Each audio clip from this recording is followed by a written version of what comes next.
കഴിഞ്ഞ 12-13 കൊല്ലം ഇന്ത്യ ഭരിച്ചിട്ട് ഈ രാജ്യത്തെ മനുഷ്യരുടെ മുമ്പിൽ തങ്ങൾ നടത്തിയിട്ടുള്ള ഒരു നന്മയും എടുത്തു പറയാനില്ലാത്ത ഈ കള്ള സംഘം ഇന്ത്യൻ മുസ്ലിമീങ്ങളുടെ നിലനിൽപ്പിന്റെ അടിസ്ഥാനം, ഇന്ത്യയിലെ ലോക മുസ്ലിമീങ്ങൾ, എല്ലാ മുസ്ലിമീങ്ങളുടെയും വഖഫിന്റെ വിശദീകരണങ്ങളിലേക്ക് നമ്മൾ പോകേണ്ടതില്ല. അവസാനം വഖഫിൽ തൊട്ടുകളിക്കാൻ അവർ തീരുമാനിച്ചു. പക്ഷെ ഇന്ത്യയിലെ മുസ്ലിമീങ്ങൾ നമുക്കൊക്കെ അറിയാവുന്നതുപോലെ സോളിഡാരിറ്റി മുതൽ അഖിലേന്ത്യാ തലങ്ങളിലടക്കം ഇന്ത്യയിലെ ഞങ്ങൾ തെരുവിലേക്ക് വരും, ഇന്ത്യയിലെ വന്നകരങ്ങളിൽ ഞങ്ങൾ രംഗത്ത് വരും.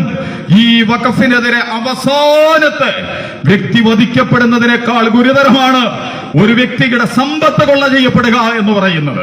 കാരണം വ്യക്തികൾ മാറിപ്പോയി വന്നാലും സമ്പത്തും അതിന്റെ ഭൗതികമായ സംവിധാനങ്ങളുമാണ്, സോഷ്യൽ സെക്യൂരിറ്റിയും കൾച്ചറൽ സെക്യൂരിറ്റിയുമാണ് ഒരു സമുദായത്തിന്റെ സ്വത്ത് എന്ന് പറയുന്നത്. ലോകത്തിലെ തന്നെ ഏറ്റവും അപകടകാരികളായ പ്രസ്ഥാനങ്ങളിലൊന്ന്, ലോകത്തിൽ 2 പ്രസ്ഥാനങ്ങളാണ് അങ്ങനെ ഒന്നുണ്ടാവുക. ഒന്ന് സയനിസ്റ്റ് പ്രസ്ഥാനം, ഇസ്രായേലിന്റെ സയനിസ്റ്റ് പ്രസ്ഥാനം. അത് മനുഷ്യവിരുദ്ധമാണ്, പ്രകൃതി വിരുദ്ധമാണ്, ദൈവവിരുദ്ധമാണ്. യാതൊരു മാനുഷിക മൂല്യങ്ങളിലോ ദൈവിക മൂല്യങ്ങളിലോ ധാർമ്മിക മൂല്യങ്ങളിലോ പ്രവർത്തിക്കുന്ന പ്രസ്ഥാനമല്ല സയനിസ്റ്റ് പ്രസ്ഥാനം ഇസ്രായേൽ എന്ന് പറയുന്നത്. ആ ഇസ്രായേൽ സംവിധാനത്തിൻ്റെ തന്നെ വെള്ളവും വളവും വലിച്ചെടുത്തുകൊണ്ട് കുറച്ചുകൂടി സൂക്ഷ്മമായ നിരീക്ഷണങ്ങളൊക്കെയാണ് നമ്മൾ നടത്തുന്നതെങ്കിൽ ഇന്ത്യയിലെ സംഘപരിവാരത്തിൻ്റെ വളർത്തച്ഛനും അതിൻ്റെ പിതാവും കൂടി ഈ സയഡിസമായിരിക്കും. ഈസ്റ്റ് ഇന്ത്യ കമ്പനിയാണ് ഇന്ത്യയിൽ വിഭജനത്തിൻ്റെയും വർത്തമാനകാല ഇന്ത്യ അനുഭവിക്കുന്ന, ഇന്ത്യ മാത്രമല്ല ലോകത്തുടനീളമുള്ള വികസ്വര രാജ്യങ്ങൾ അനുഭവിക്കുന്ന പല പ്രശ്നങ്ങളുടെയും അടിസ്ഥാന കേന്ദ്രബിന്ദു പഴയ ബ്രിട്ടീഷ് ഇന്ത്യ കമ്പനികളായിരുന്നു. യൂറോപ്യൻ സാമ്പത്തിക കോളനികളായിരുന്നു, സംവിധാനങ്ങളായിരുന്നു. ഈ ബ്രിട്ടീഷ് ഈസ്റ്റ് ഇന്ത്യ കമ്പനി എന്ന് പറയുന്നത് യഹൂദ കുടുംബത്തിൻ്റെതായിരുന്നു എന്നാണ്. ഇപ്പോഴും അതങ്ങനെയാണ്.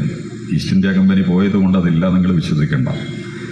അതുകൊണ്ട് ഇന്ത്യയിലെ എല്ലാ പ്രൊജക്റ്റുകളും സംഘപരിവാരത്തിൻ്റെ ജനനം മുതൽ, ഇന്ത്യ വിഭജനം മുതൽ, പാകിസ്ഥാനും ബംഗ്ലാദേശുമായി ഇന്ത്യ കീറി മുറിക്കപ്പെട്ടത് മുതൽ, ബാബരി മസ്ജിദിൻ്റെ ധ്വംസനമടക്കമുള്ള ഇപ്പോൾ നമ്മൾ എത്തി നിൽക്കുന്ന അവസാനത്തെ പൊറാട്ട നാടകങ്ങളിലൊന്നായ വഖഫിലടക്കം, ഞാനങ്ങനെ പറഞ്ഞത് അത് ഗൗരവം കുറച്ചുകൊണ്ടൊന്നുമല്ല, സംഘപരിവാർ ആവിഷ്കരിക്കുന്ന പരിപാടികൾ, അതുപോലെ തന്നെ അതിൻ്റെ ദൈനംദിന പ്രയോഗങ്ങളിൽ അത് പയറ്റിക്കൊണ്ടിരിക്കുന്ന രീതിശാസ്ത്രങ്ങൾ, ബുൾഡോസർ രാജ്.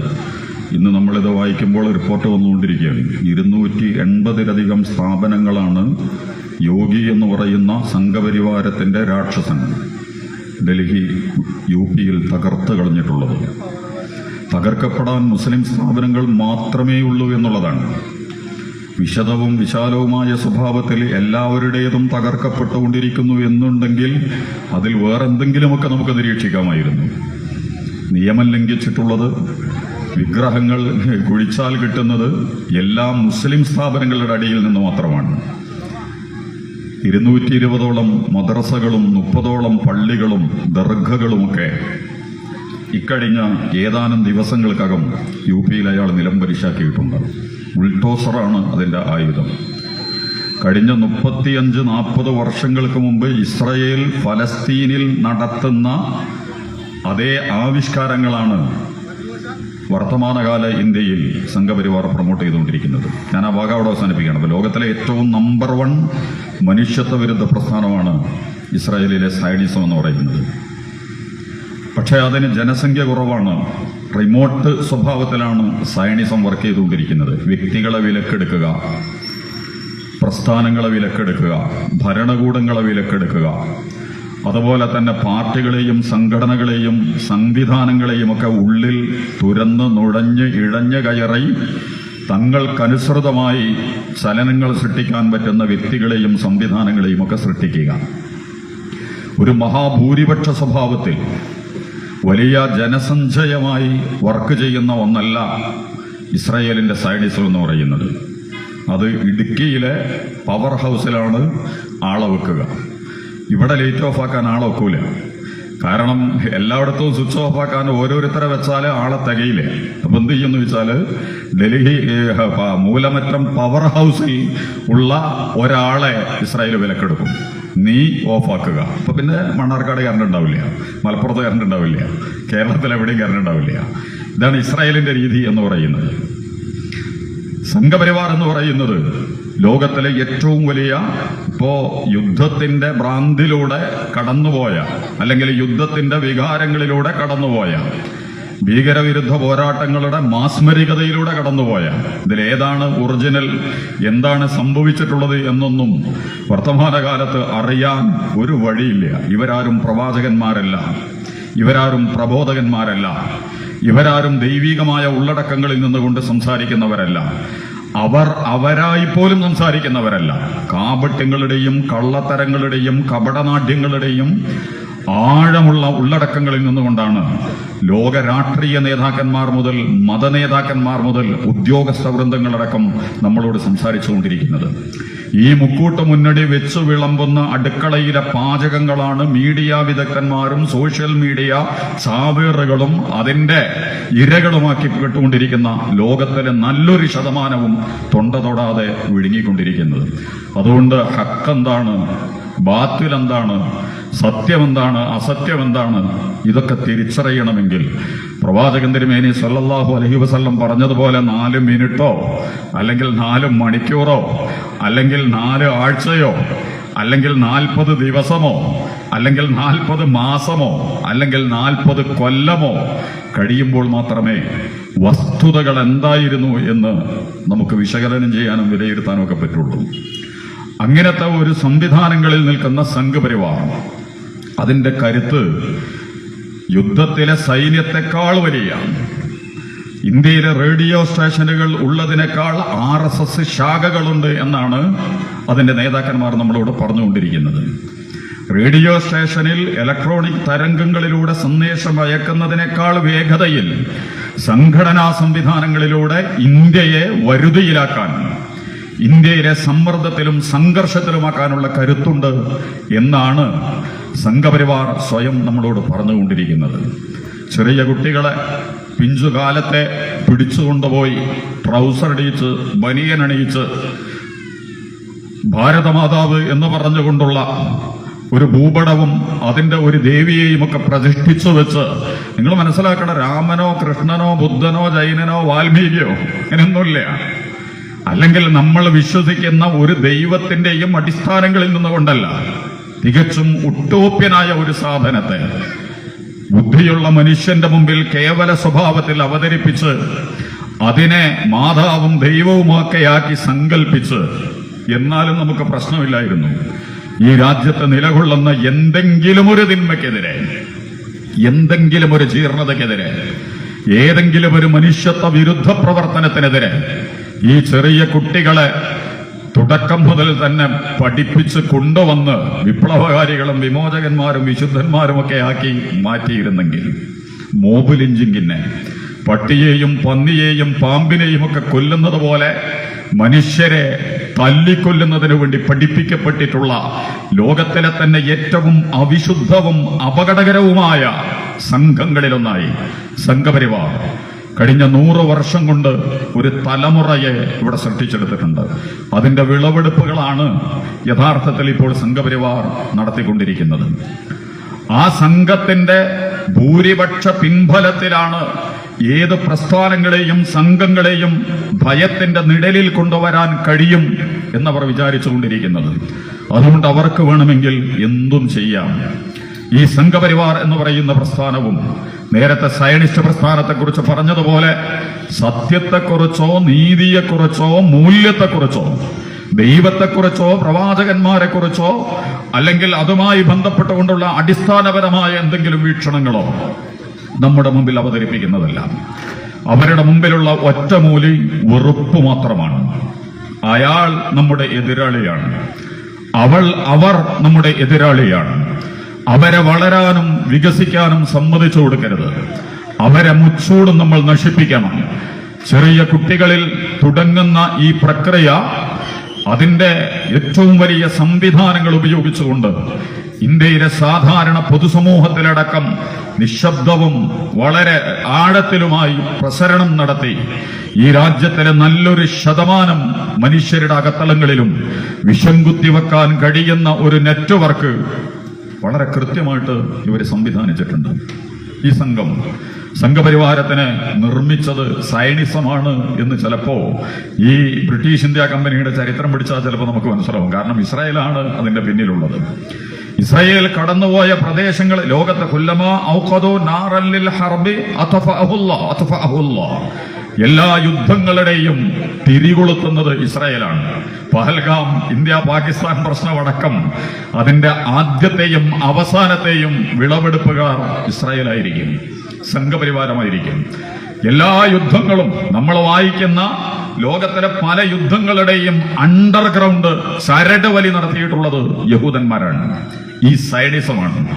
ആ സയനിസത്തിന്റെ കയ്യിലെ ലോകത്തിലെ ഏറ്റവും മികച്ച കളിപ്പാട്ടമാണ്, മടുത്തായിയാണ്, വിഡ്ഢീശ്വരന്മാരായ ഉപകരണമാണ് ഇന്ത്യയിലെ സംഘപരിവാർ എന്ന് പറയുന്നത്. ആ സംഘപരിവാർ വെറുപ്പിനെ കൈമുതലാക്കിക്കൊണ്ട് ഇന്ത്യ രാജ്യത്ത് ഇപ്പോൾ നടത്തിക്കൊണ്ടിരിക്കുന്ന വളരെ മാരകവും ഭീകരവുമായ സ്വഭാവത്തിലുള്ള തല പ്രക്രിയകളുമുണ്ട്. അതിനവർ നാട്ടക്കുറിയായി വെച്ചിട്ടുള്ളത് ഇന്ത്യൻ മുസ്ലിമീങ്ങളെയാണ്, ഇന്ത്യയിലെ മുസ്ലിമീങ്ങളെയാണ്. അതിന് ചരിത്രപരമായ കാരണങ്ങളുണ്ട്, ആദർശപരമായ കാരണങ്ങളുണ്ട്, രാഷ്ട്രീയപരമായ കാരണങ്ങളുണ്ട്, സാംസ്കാരികമായ കാരണങ്ങളുണ്ട്, സാമൂഹികമായ കാരണങ്ങളുണ്ട്.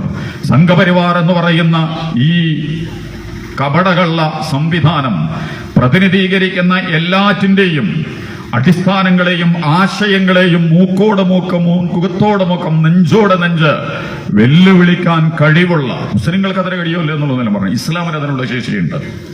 സംഘപരിവാർ ഏറ്റവും കൂടുതൽ ഭയപ്പെടുന്നത് ഇസ്ലാമിനെയാണ്. ഒരു സംശയം നമ്മൾ വെക്കേണ്ട കാര്യമില്ല.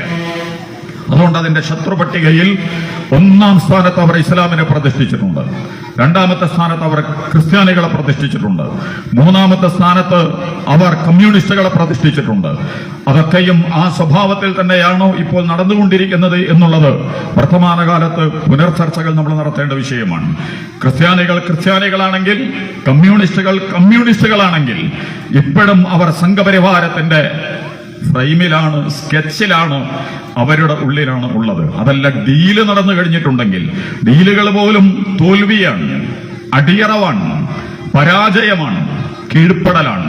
കേരളത്തിലെ ക്രിസ്ത്യാനിറ്റിയും അതുപോലെ തന്നെ കേരളത്തിലെ കമ്മ്യൂണിസ്റ്റ് പ്രസ്ഥാനങ്ങളുമൊക്കെ ഇന്ന് സംഘപരിവാർ വെച്ചു വിളമ്പുന്ന അതേ ആ പാചക നിർമ്മിതികൾ കേരളത്തിന്റെ സാമൂഹിക മണ്ഡലങ്ങളിൽ വളരെ വിശാലമായി വിളമ്പിക്കൊണ്ടിരിക്കുന്ന കാഴ്ചകൾ, കാസകൾ മുതൽ KCBC അടക്കമുള്ള, ഞാൻ അവരൊന്നും കുറ്റം പറയാനൊന്നും ആളല്ല, പക്ഷേ മറ്റാർക്കോ വേണ്ടി സ്വന്തമായ നിരീക്ഷണങ്ങളും വിശകലനങ്ങളും വിലയിരുത്തലുകളും ഒക്കെ നടത്തി ഒരു വിഷയത്തെ സമീപിക്കുകയാണെങ്കിൽ അതിൽ ബുദ്ധിപരമായ ഒരു സത്യസന്ധതയെങ്കിലുമുണ്ട്.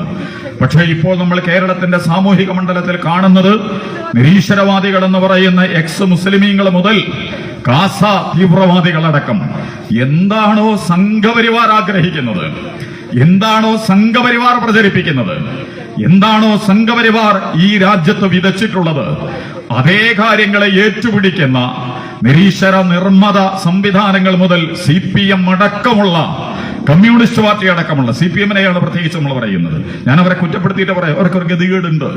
അതിജീവനത്തിന്റെയും അഭിമുഖീകരണത്തിന്റെയും ഇന്ത്യൻ രാഷ്ട്രീയ പ്രസ്ഥാനങ്ങളുടെ ചരിത്രത്തിൽ നിലനിൽപ്പിന് വേണ്ടി അവസാനത്തെ വെള്ളവും മുങ്ങിക്കുടിച്ചുകൊണ്ടിരിക്കുന്ന പ്രസ്ഥാനമാണ് കേരളത്തിലെ CPM എന്ന് പറയുന്നത്, ഇന്ത്യയിലെ CPM എന്ന് പറയുന്നത്. അത് എന്തുകൊണ്ട് സംഭവിച്ചു എന്നുള്ളതൊക്കെ ചരിത്രപരമായ വേറെ വിശകലനങ്ങൾ നമ്മൾ നടത്തേണ്ടതാണ്. പക്ഷേ അധികാരമില്ലെങ്കിൽ, സമ്പത്തില്ലെങ്കിൽ, പിടിച്ചു നിൽക്കാൻ കഴിയാത്ത വണ്ണം രാഷ്ട്രീയ മണ്ഡലം ശുഷ്കമായതുകൊണ്ട്, ഇന്നത്തെ രാഷ്ട്രീയം എന്ന് പറഞ്ഞാൽ അധികാരവും കാശുമാണ്. കോൺഗ്രസിന് ആളുകളുണ്ട്, അതുപോലെ തന്നെ നല്ല ജനങ്ങളുണ്ട്, നേതാക്കന്മാരുണ്ട്, പക്ഷെ കാശില്ലാതിരിക്കാൻ കാരണം അധികാരമില്ലാത്തതാണ്. അധികാരവും കാശും തമ്മിൽ അപകടകരമായ സാമ്യതകളും സഖ്യവും ഉള്ള ഒരു കാലത്ത് കാശും അധികാരവും ഇല്ലാത്തവർ ചരിത്രത്തിന്റെ പിന്നാമ്പുറങ്ങളിലേക്ക്, അല്ലെങ്കിൽ പിന്നെ അഖീദ വേണം, ആദർശങ്ങൾ വേണം, ആശയങ്ങൾ വേണം. സമ്പത്തിന്റെയും അധികാരത്തിന്റെയും മുകളിൽ സംസാരിക്കാൻ കരുത്ത് നൽകുന്നത് കാലാതിവർത്തിയായ ആദർശങ്ങൾക്കാണ്, ആശയങ്ങൾക്കാണ്, ധാർമ്മികതയുടെയും മൂല്യങ്ങളുടെയും നടപടിക്രമങ്ങൾക്കാണ്. അതുകൂടി കൈമോശം വന്നാൽ സംഘപരിവാരത്തെ പോലത്തെ കപട പ്രസ്ഥാനങ്ങൾക്ക് മുമ്പിൽ കാപട്യം കളിക്കാൻ തീരുമാനിച്ച മറ്റു രാഷ്ട്രീയ പ്രസ്ഥാനങ്ങളോ മതപ്രസ്ഥാനങ്ങളോ ഉണ്ടെങ്കിൽ അവരെ പോലും അതിന്റെ മുമ്പിൽ ഒറിജിനൽ ഏറ്റവും വലിയ ദജ്ജാലായ സംഘപരിവാരത്തിന്റെയും ഇസ്രയേലിന്റെയും മുമ്പിൽ അല്ലറ ചില്ലറ ഡ്യൂപ്ലിക്കേറ്റ് കളി കളിക്കാൻ തീരുമാനിച്ചിട്ടുള്ള കൊച്ചു കൊച്ചു ദജ്ജാലുകൾക്ക് പിടിച്ചു നിൽക്കാൻ കഴിയില്ല എന്ന് നിങ്ങൾ അറിയണം. മസീഹു ദജ്ജാലിന് പകരം മസീഹു ഈസബിന് മറിയം. നിങ്ങൾ ഈസബിന് മറിയമാണെങ്കിൽ വ്യാജ മസീഹുമാർക്കെതിരെ എഴുന്നേറ്റ് നിൽക്കാൻ കഴിയും. അതേസമയം ഒറിജിനൽ മസീഹു ദജ്ജാലിനെതിരെ കേവല അതേ ഡ്യൂപ്ലിക്കേറ്റ് സ്വഭാവത്തിൽ കമ്മ്യൂണിസ്റ്റ് പ്രസ്ഥാനം മുതൽ ലോകത്തിലെ ഏതൊരു മതപ്രസ്ഥാനമാണെങ്കിലും മതേതര പ്രസ്ഥാനമാണെങ്കിലും ശരി, സയണിസത്തിന്റെയും സംഘപരിവാരത്തിന്റെയും അത് രണ്ടിനെയും പാലൂട്ടി വളർത്തിക്കൊണ്ടിരിക്കുന്ന ലോകത്തിലെ മാരകമായ രാഷ്ട്രീയ, സാമൂഹിക, സാമ്പത്തിക ദർശനങ്ങളുണ്ട്. എന്നിട്ടൊന്ന് വിശകലനങ്ങളിലേക്ക് നമ്മൾ പോകുന്നില്ല. ഈ ഇമ്പീരിയലിസം എന്ന് പറയുന്ന സാമ്രാജ്യത്വം, അതുപോലെ തന്നെ ക്യാപിറ്റലിസം എന്ന് പറയുന്ന മുതലാളിത്തം, ഫാസിസം എന്ന് പറയുന്ന വംശീയതയും വർഗീയതയുടെയും സാമുദായികതയുടെയും ഒക്കെ സംവിധാനങ്ങൾ, ഈ ക്യാപിറ്റലിസവും ഇമ്പീരിയലിസവും കൂടി നട്ടുവളർത്തിക്കൊണ്ടിരിക്കുന്ന ഫാസിസത്തിന്റെയും സയണിസത്തിന്റെയും, നേരത്തെ പറഞ്ഞ സയണിസം ഇസ്രയേൽ കേന്ദ്രിതമാർഗങ്ങളിൽ, ഫാസിസം എന്ന് പറയുന്നത് ഇന്ത്യയിലെ സംഘപരിവാർ കേന്ദ്രീകൃതമായി ലോകത്തിലെ തന്നെ ഏറ്റവും വലിയ ജനസംഖ്യകളിലൊന്ന് താമസിക്കുന്ന നമ്മുടെ രാജ്യത്ത് 130 ഇന്ത്യയുടെ അഭിമാനം എന്ന് പറയുന്നത് ഈ ജനസംഖ്യയാണ്. നരേന്ദ്രമോദി എന്ന് പറയുന്ന പ്രധാനമന്ത്രിക്ക് പവർ ഉണ്ടാകുന്നത് സംഘപരിവാരത്തിന് പവർ ഉണ്ടായത് കൊണ്ടൊന്നുമല്ല, മറിച്ച് 130 കോടി ജനങ്ങൾ ക്യാപിറ്റലിസത്തിന്റെ കണ്ണിലും ഇമ്പീരിയലിസത്തിന്റെ കണ്ണിലും മികച്ച വിളവെടുപ്പ് നടത്താൻ കഴിയുന്ന കൃഷിയിടമാണ് 130 കോടി എന്ന് പറയുന്നത്. ജനസംഖ്യ എന്ന് പറയുന്നത് ഇന്ന് ലോകത്ത് അത്ഭുതകരമായ ഒരു ആയുധമാണ്. യൂറോപ്പും അമേരിക്കയും കാനഡയും ജർമ്മനിയും ഒക്കെ, ന്യൂസിലാൻഡും ഓസ്ട്രേലിയയും ഒക്കെ വെള്ളം കുടിക്കുന്ന ഒരു മേഖലയാണത്. അതുകൊണ്ട് ഇന്ത്യയിലെ 130 കോടി വരുന്ന ജനസമൂഹം എന്ന് പറയുന്നത് അതുപോലും മഹാവൈവിധ്യങ്ങളെ അടയാളപ്പെടുത്തുന്ന, കാശ്മീരും കന്യാകുമാരിയും തമ്മിൽ ഒരു സാമ്യതകളുമില്ല, ഗുജറാത്തും ആസാമും തമ്മിൽ ഒരു സാമ്യതകളുമില്ല, ബംഗാളിനെയും ഉത്തർപ്രദേശിനെയും കർണാടകയെയും ഒരേ വരമ്പിൽ നിങ്ങൾക്ക് കെട്ടാൻ സാധ്യമല്ല.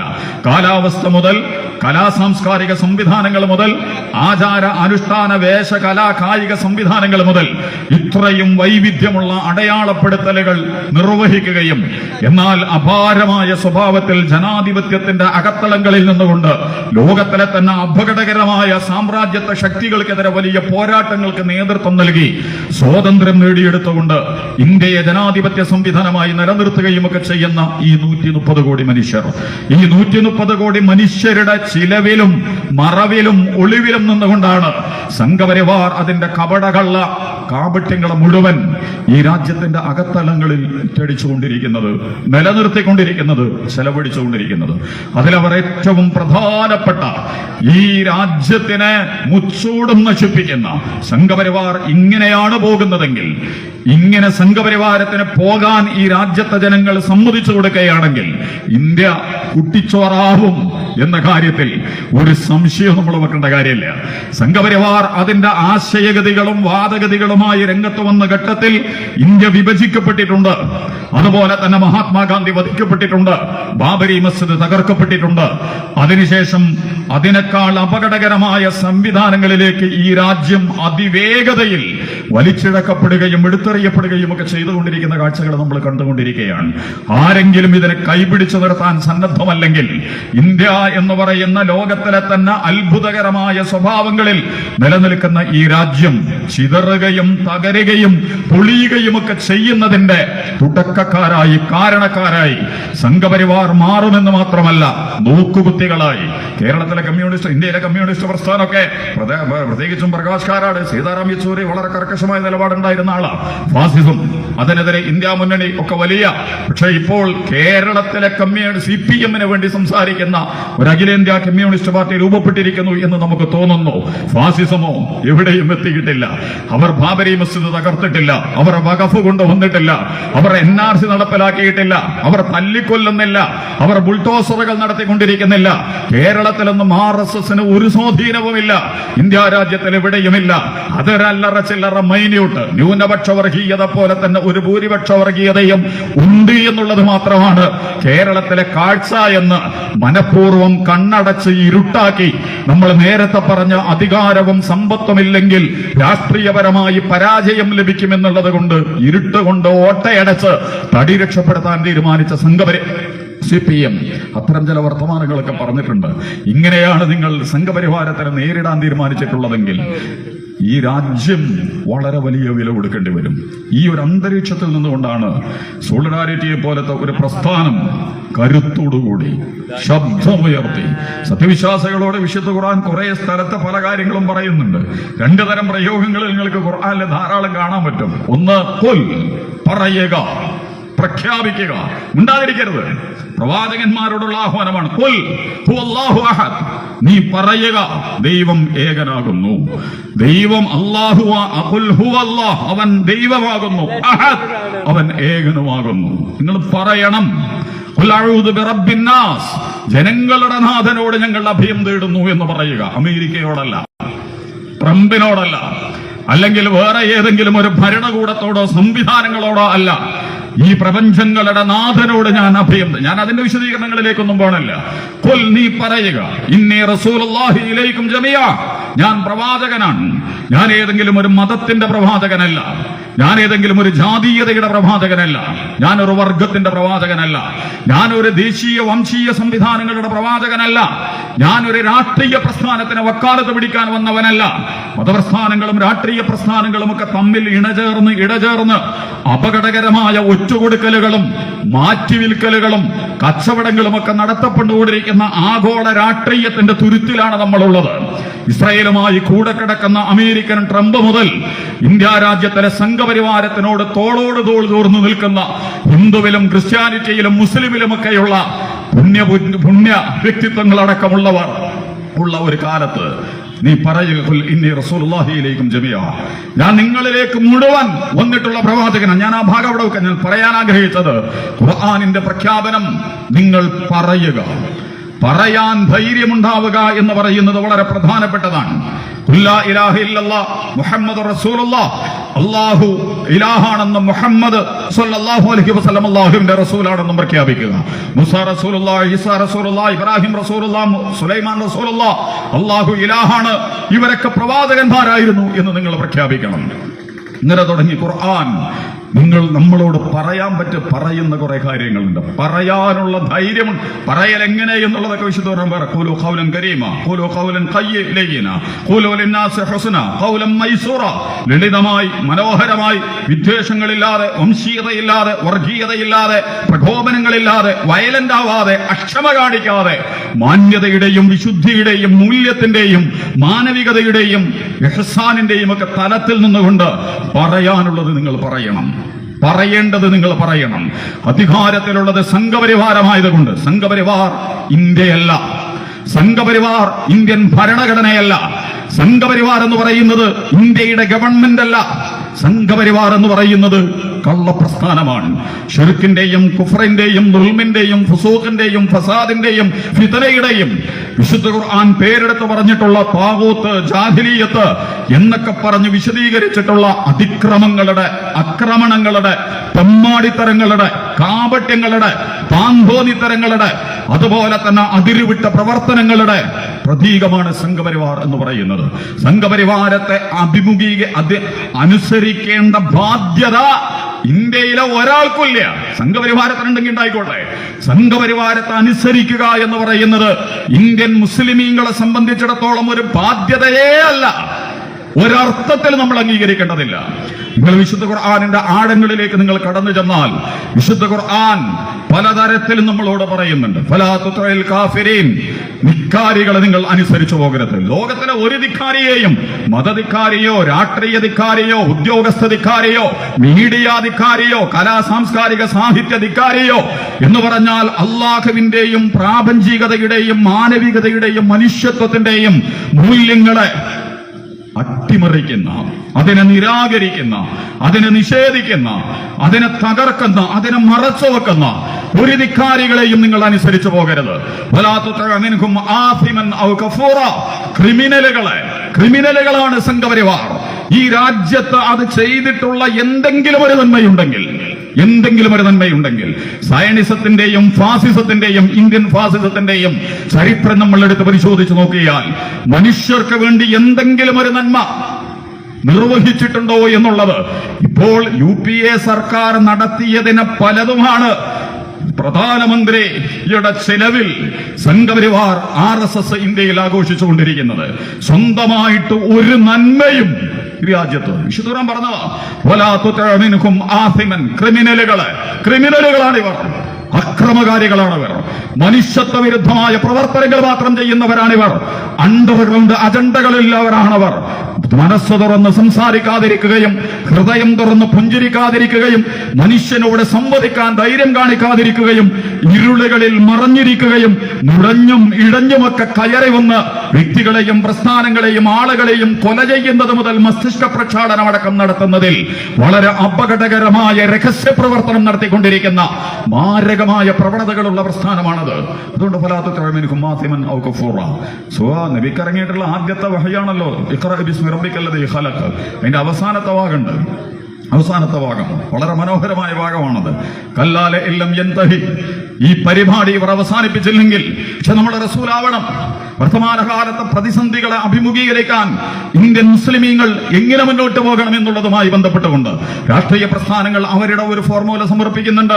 വ്യത്യസ്തമായ മതസംഘടനകൾ അവരുടേതായ കാഴ്ചപ്പാടുകൾ അവതരിപ്പിക്കുന്നുണ്ട്. അന്താരാഷ്ട്ര സംവിധാനത്തിലുള്ളവർ അങ്ങനെ ചില വർത്തമാനങ്ങൾ പറഞ്ഞുകൊണ്ടിരിക്കുന്നുണ്ട്. നമ്മൾ അതൊക്കെ നമുക്ക് എടുക്കാൻ വിലക്ക്. പക്ഷേ വിശുദ്ധ ഖുർആൻ എങ്ങനെയാണ് ഈ ഘട്ടങ്ങളെ അഭിമുഖീകരിക്കാൻ നമ്മളോട് പറഞ്ഞിട്ടുള്ളത് എന്ന് വളരെ പ്രധാനപ്പെട്ടതാണ്.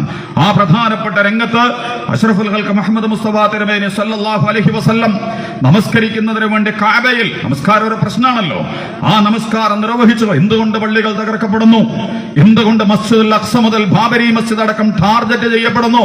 ശുഐബ് നബി അലൈഹി സ്വലാത്തു വസ്സലാമിനോട് ആ കാലത്തെ എക്കണോമിക്കൽ ഫിനാൻഷ്യൽ ടെററിസ്റ്റുകൾ, സാമ്പത്തിക ഭീകരവാദികൾ ചോദിച്ച ചോദ്യം, അസ്സലവാതുക യാ ശുഐബ്, ഞങ്ങളുടെ സാമ്പത്തിക ഘടനയെ കൊള്ളയും കരിഞ്ചന്തയും പൂഴ്ത്തിവെപ്പും അതുപോലെ തന്നെ ഊഹക്കച്ചവടവും പലിശയും കരിഞ്ചന്തയും ഒക്കെ നടത്തി ഞങ്ങൾ സമ്പാദിച്ചുകൊണ്ടിരിക്കുന്ന സമ്പദ്ഘടനയെ വിമർശിക്കാൻ നിനക്ക് എങ്ങനെയാണ് ശുഐബേ ധൈര്യം വന്നത് എന്ന് ചോദിച്ചുകൊണ്ട് അവർ പറയുന്നത്, അധികാരമില്ലാത്ത, മീഡിയ പിൻബലമില്ലാത്ത, രഹസ്യാന്വേഷണങ്ങളുടെ സംവിധാനമില്ലാത്ത, മഹാഭൂരിപക്ഷത്തിന്റെ പിൻബലങ്ങളില്ലാത്ത ശുഐബേ, ഞങ്ങളുടെ സമ്പദ്ഘടനയെ വിമർശിക്കാൻ നിനക്ക് എങ്ങനെ ധൈര്യം വന്നു എന്ന് ചോദിക്കുമ്പോൾ അവര് തന്നെ ചെന്നെത്തുന്ന കാരണം, അവർ തന്നെ പറയുന്ന കാരണം, അസ്സലവാതുക യാ ശുഐബ്, നിന്റെ നമസ്കാരമാണോ ശുഐബേ നിന്നെ ഇതിന് പ്രാപ്തനാക്കുന്നത്?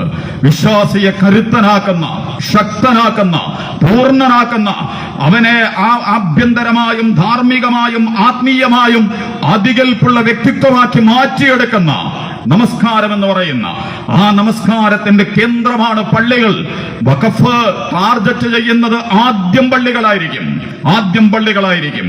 സാംസ്കാരികതയുടെ, ആരാധനയുടെ, സാമൂഹികതയുടെ, അതുപോലെ തന്നെ ഷിആറിന്റെ എല്ലാ പ്രതീകങ്ങളുമുള്ള കേന്ദ്രമാണ് പള്ളി എന്ന് പറയുന്നത്. ഒരു വ്യക്തിക്ക് അവന്റെ വീടെങ്ങനെയാണോ എന്നതുപോലെ ഒരു സമുദായത്തിന് അതിന്റെ ആരാധനാലയങ്ങൾ എന്ന് പറയുന്നത് ഒരു വ്യക്തിയുടെ വീട് പോലെയാണ്. ഒരു വ്യക്തിയുടെ വീട് നശിപ്പിക്കപ്പെട്ടാൽ അവൻ ഇരുട്ടിലേക്കും വെയിലിലേക്കും മഴയിലേക്കും മഞ്ഞിലേക്കും വലിച്ചിടക്കപ്പെടുന്നത് പോലെ ഒരു സമുദായത്തിന്റെ പള്ളിയും അല്ലെങ്കിൽ ഏതൊരു സമുദായത്തിന്റെയും ആരാധനാലയങ്ങളും അവരെ നിലനിർത്തുന്ന അതിന്റെ സംവിധാനങ്ങളും നഷ്ടപ്പെട്ടാൽ, അതുകൊണ്ട് പള്ളികൾ അവർക്ക് ടാർഗറ്റാണ്. ആ പള്ളികളിലേക്ക് നമസ്കരിക്കാൻ വരുന്നവരെ തടയാൻ കൊണ്ട് പള്ളി തകർക്കും. അല്ലാഹുവിന്റെ റസൂൽ നിസ്കരിക്കാൻ വന്നു, ഒട്ടകത്തിന്റെ ചീഞ്ഞളിഞ്ഞ കുടൽമാലയൊക്കെ കൊണ്ടുവന്നിട്ട് തലയിലിട്ടു. ഖുർആനോട് മറുചോദ്യം ചോദിക്കുന്നുണ്ട്, അറഅയ്ത ഇൻ കാന അലൽ ഹുദാ, അദ്ദേഹം സന്മാർഗത്തിലാണെങ്കിൽ ആരാണ് സന്മാർഗത്തിൽ? അമിത്ഷായാണോ? നരേന്ദ്രമോദിയാണോ? അതല്ലെങ്കിൽ ഹഡ്ഗാവറാണോ? ഗോൾവാൾക്കറാണോ? ഗോഡ്സെയാണോ? ആരുടേതാണ് സന്മാർഗം? സംഘപരിവാരത്തിൻ്റെതാണോ സന്മാർഗം? അറഅയ്ത ഇൻ കാന അലൽ ഹുദാ, ആരാണ് സന്മാർഗത്തിൽ? രണ്ട് മാർഗങ്ങളെ ലോകത്തുള്ളൂ, ഒന്ന് സന്മാർഗം, ഒന്ന് ദുർമാർഗം.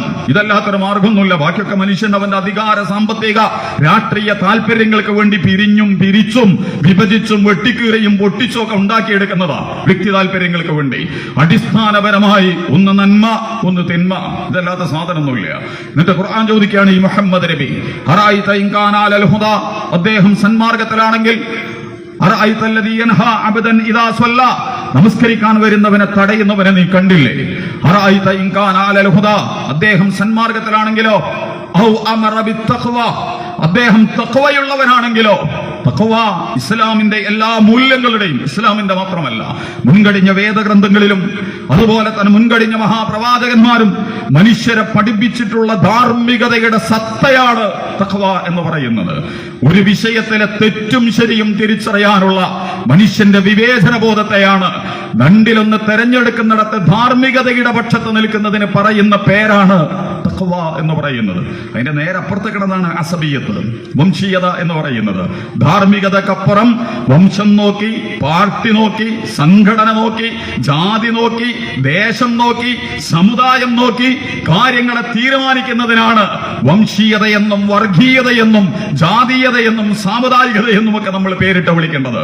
യഥാർത്ഥത്തിൽ മൂല്യവും മൂല്യമില്ലായ്മയും തമ്മിൽ. അതുകൊണ്ട് ഈ പ്രവാചകൻ മൂല്യത്തിന്റെ നന്മയുടെ ധാർമ്മികതയുടെ വ്യക്തിത്വമാണ്. ഇത് പറഞ്ഞിട്ട് ഖുർആൻ പറയുന്നുണ്ട്, കല്ലാ ലഇല്ലം യൻതഹി, ഈ പരിപാടി നിങ്ങൾ അവസാനിപ്പിച്ചിട്ടില്ലെങ്കിൽ, ഈ പരിപാടി നിങ്ങൾ ഇങ്ങനെ അള്ളാഹുവിന്റെ പ്രവാചകനെ ദുഷിപ്പിക്കാനും നശിപ്പിക്കാനും നിങ്ങൾ തീരുമാനിച്ചിട്ടുണ്ടെങ്കിൽ, ലനസ്ഫഅൻ ബിന്നാസിയ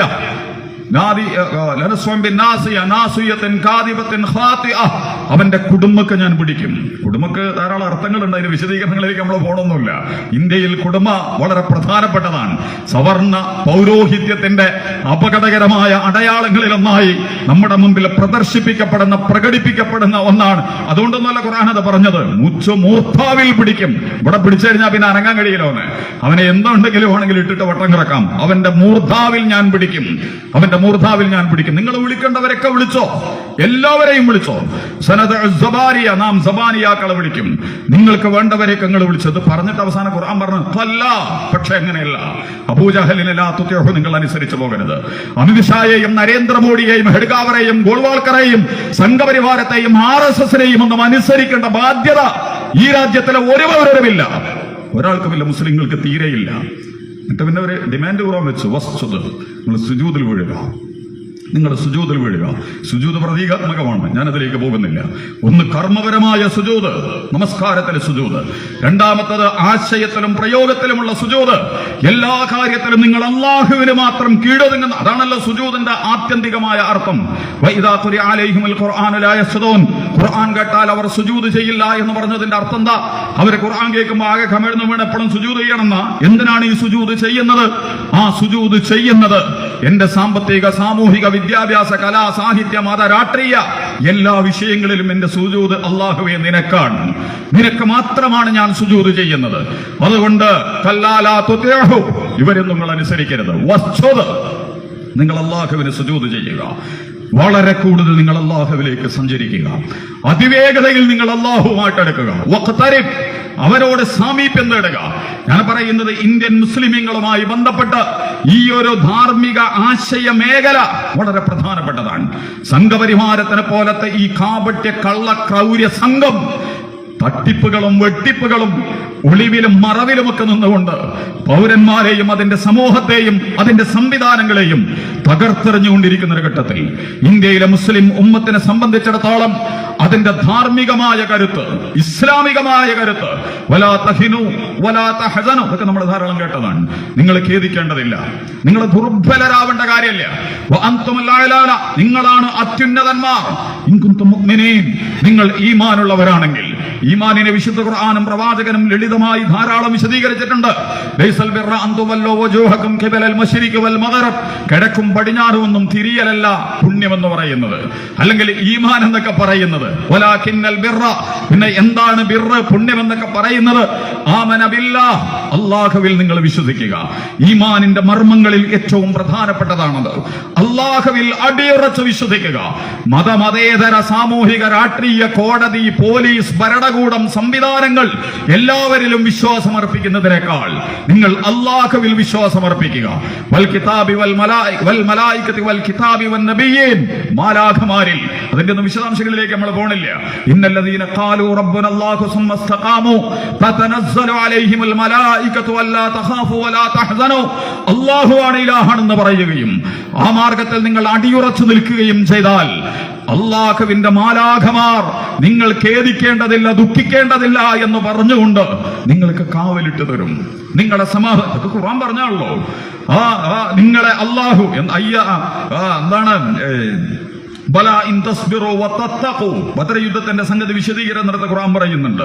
നിങ്ങൾ തഖ്വയുള്ളവരാണെങ്കിൽ, നിലപാടുകളിൽ അടിയുറച്ചു നിൽക്കുന്നവരാണെങ്കിൽ, യഅതൂകും മിൻ ഫൗരിഹിം ഹാദാ 5000 മിനൽ മലായികതി മുർദിഫീൻ, സ്പെഷ്യൽ കമാൻഡോകളായ 5000 മലക്കുകളെ ഞാൻ നിങ്ങൾക്ക് അയച്ചു തരാൻ പോവുകയാണ്. ഇപ്പറഞ്ഞതിന്റെ അർത്ഥം മലക്കുകളിൽ വിശ്വസിക്കുക എന്ന് പറയുന്നതിന്റെ അർത്ഥം ഏതോ ഒരു അസ്രായേല് എന്നെയും നിങ്ങളെയും പിടിക്കാൻ വേണ്ടി കടന്നു വരും എന്ന മലക്കിനപ്പുറം ഭൗതിക ജീവിതത്തിന്റെ പ്രതികരണങ്ങളിലും പ്രതിസന്ധികളിലും സംഘർഷങ്ങളിലും സങ്കടങ്ങളിലുമൊക്കെ നമ്മൾ ഉടരുന്ന ഘട്ടത്തിൽ മാലാഖമാർ കടന്നിറങ്ങി വന്ന്, അൽഹംദുലില്ലാഹ് ഗസയിൽ അതുണ്ട്, ഫലസ്തീനിൽ അതുണ്ട്.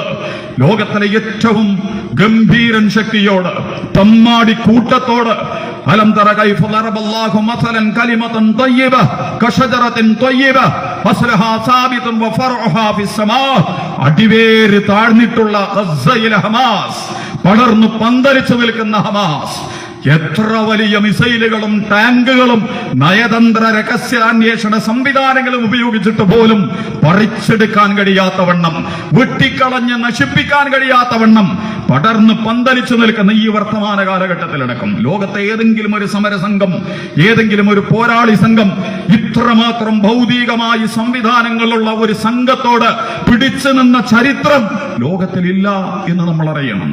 ഖലിസ്ഥാൻ പ്രസ്ഥാനങ്ങൾ, നക്സലൈറ്റ് പ്രസ്ഥാനങ്ങൾ, LTT പ്രസ്ഥാനങ്ങൾ, ഐറിഷ് പ്രസ്ഥാനങ്ങൾ, ലോക തീവ്രവാദ പ്രസ്ഥാനങ്ങളും, അതിന്റെ തെറ്റും ശരിയൊന്നുമല്ല നമ്മളിപ്പോ പറയുന്നത്, സായുധ ലെവലിൽ നിന്നുകൊണ്ട് പ്രവർത്തനം ആരംഭിച്ചിട്ടുള്ള ധാരാളം പ്രസ്ഥാനങ്ങൾ സ്വന്തം രാജ്യത്തും അകത്തും പുറത്തുമൊക്കെ നശിപ്പിക്കപ്പെട്ട ഘട്ടത്തിലും ഒരായുധവുമില്ലാത്ത ചില്ലറ നിസ്സാര ആയുധങ്ങൾ ഉപയോഗിച്ച് ലോകത്തിലെ ഏറ്റവും വലിയ ആയുധ കച്ചവടനും ആയുധ നിർമ്മാതാവും ആയുധങ്ങളിലെ ഏറ്റവും ശ്രേഷ്ഠമായത് ഉപയോഗിക്കുന്ന ഇസ്രയേലിന് എല്ലാ സംരക്ഷണവും നൽകിക്കൊണ്ടിരിക്കുന്ന അമേരിക്ക, യൂറോപ്യൻ ശക്തികൾ, അതുപോലെ തന്നെ ഭരണകൂടങ്ങൾ, അതിനോടൊക്കെ സഖ്യം പ്രഖ്യാപിച്ച് ചർച്ചയും ഡിപ്ലോമസിയും അതുപോലെ തന്നെ വർത്തമാനങ്ങളും ഒക്കെ പറഞ്ഞ് പിരിഞ്ഞു പോകുന്ന അറബ് ഭരണകൂടങ്ങൾ അടക്കമുള്ള ഘട്ടത്തിൽ പോലും ഗസ പട്ടിണിയിലും പരിവട്ടത്തിലും രക്തസാക്ഷിത്വത്തിലും എങ്ങനെയാണ് അഭിമുഖീകരിക്കുന്നത് എന്ന് ചോദിച്ചാൽ, തതനസ്സലു അലൈഹിമുൽ മലായികതു അല്ലാ തഖാഫു വലാ തഹ്സനു,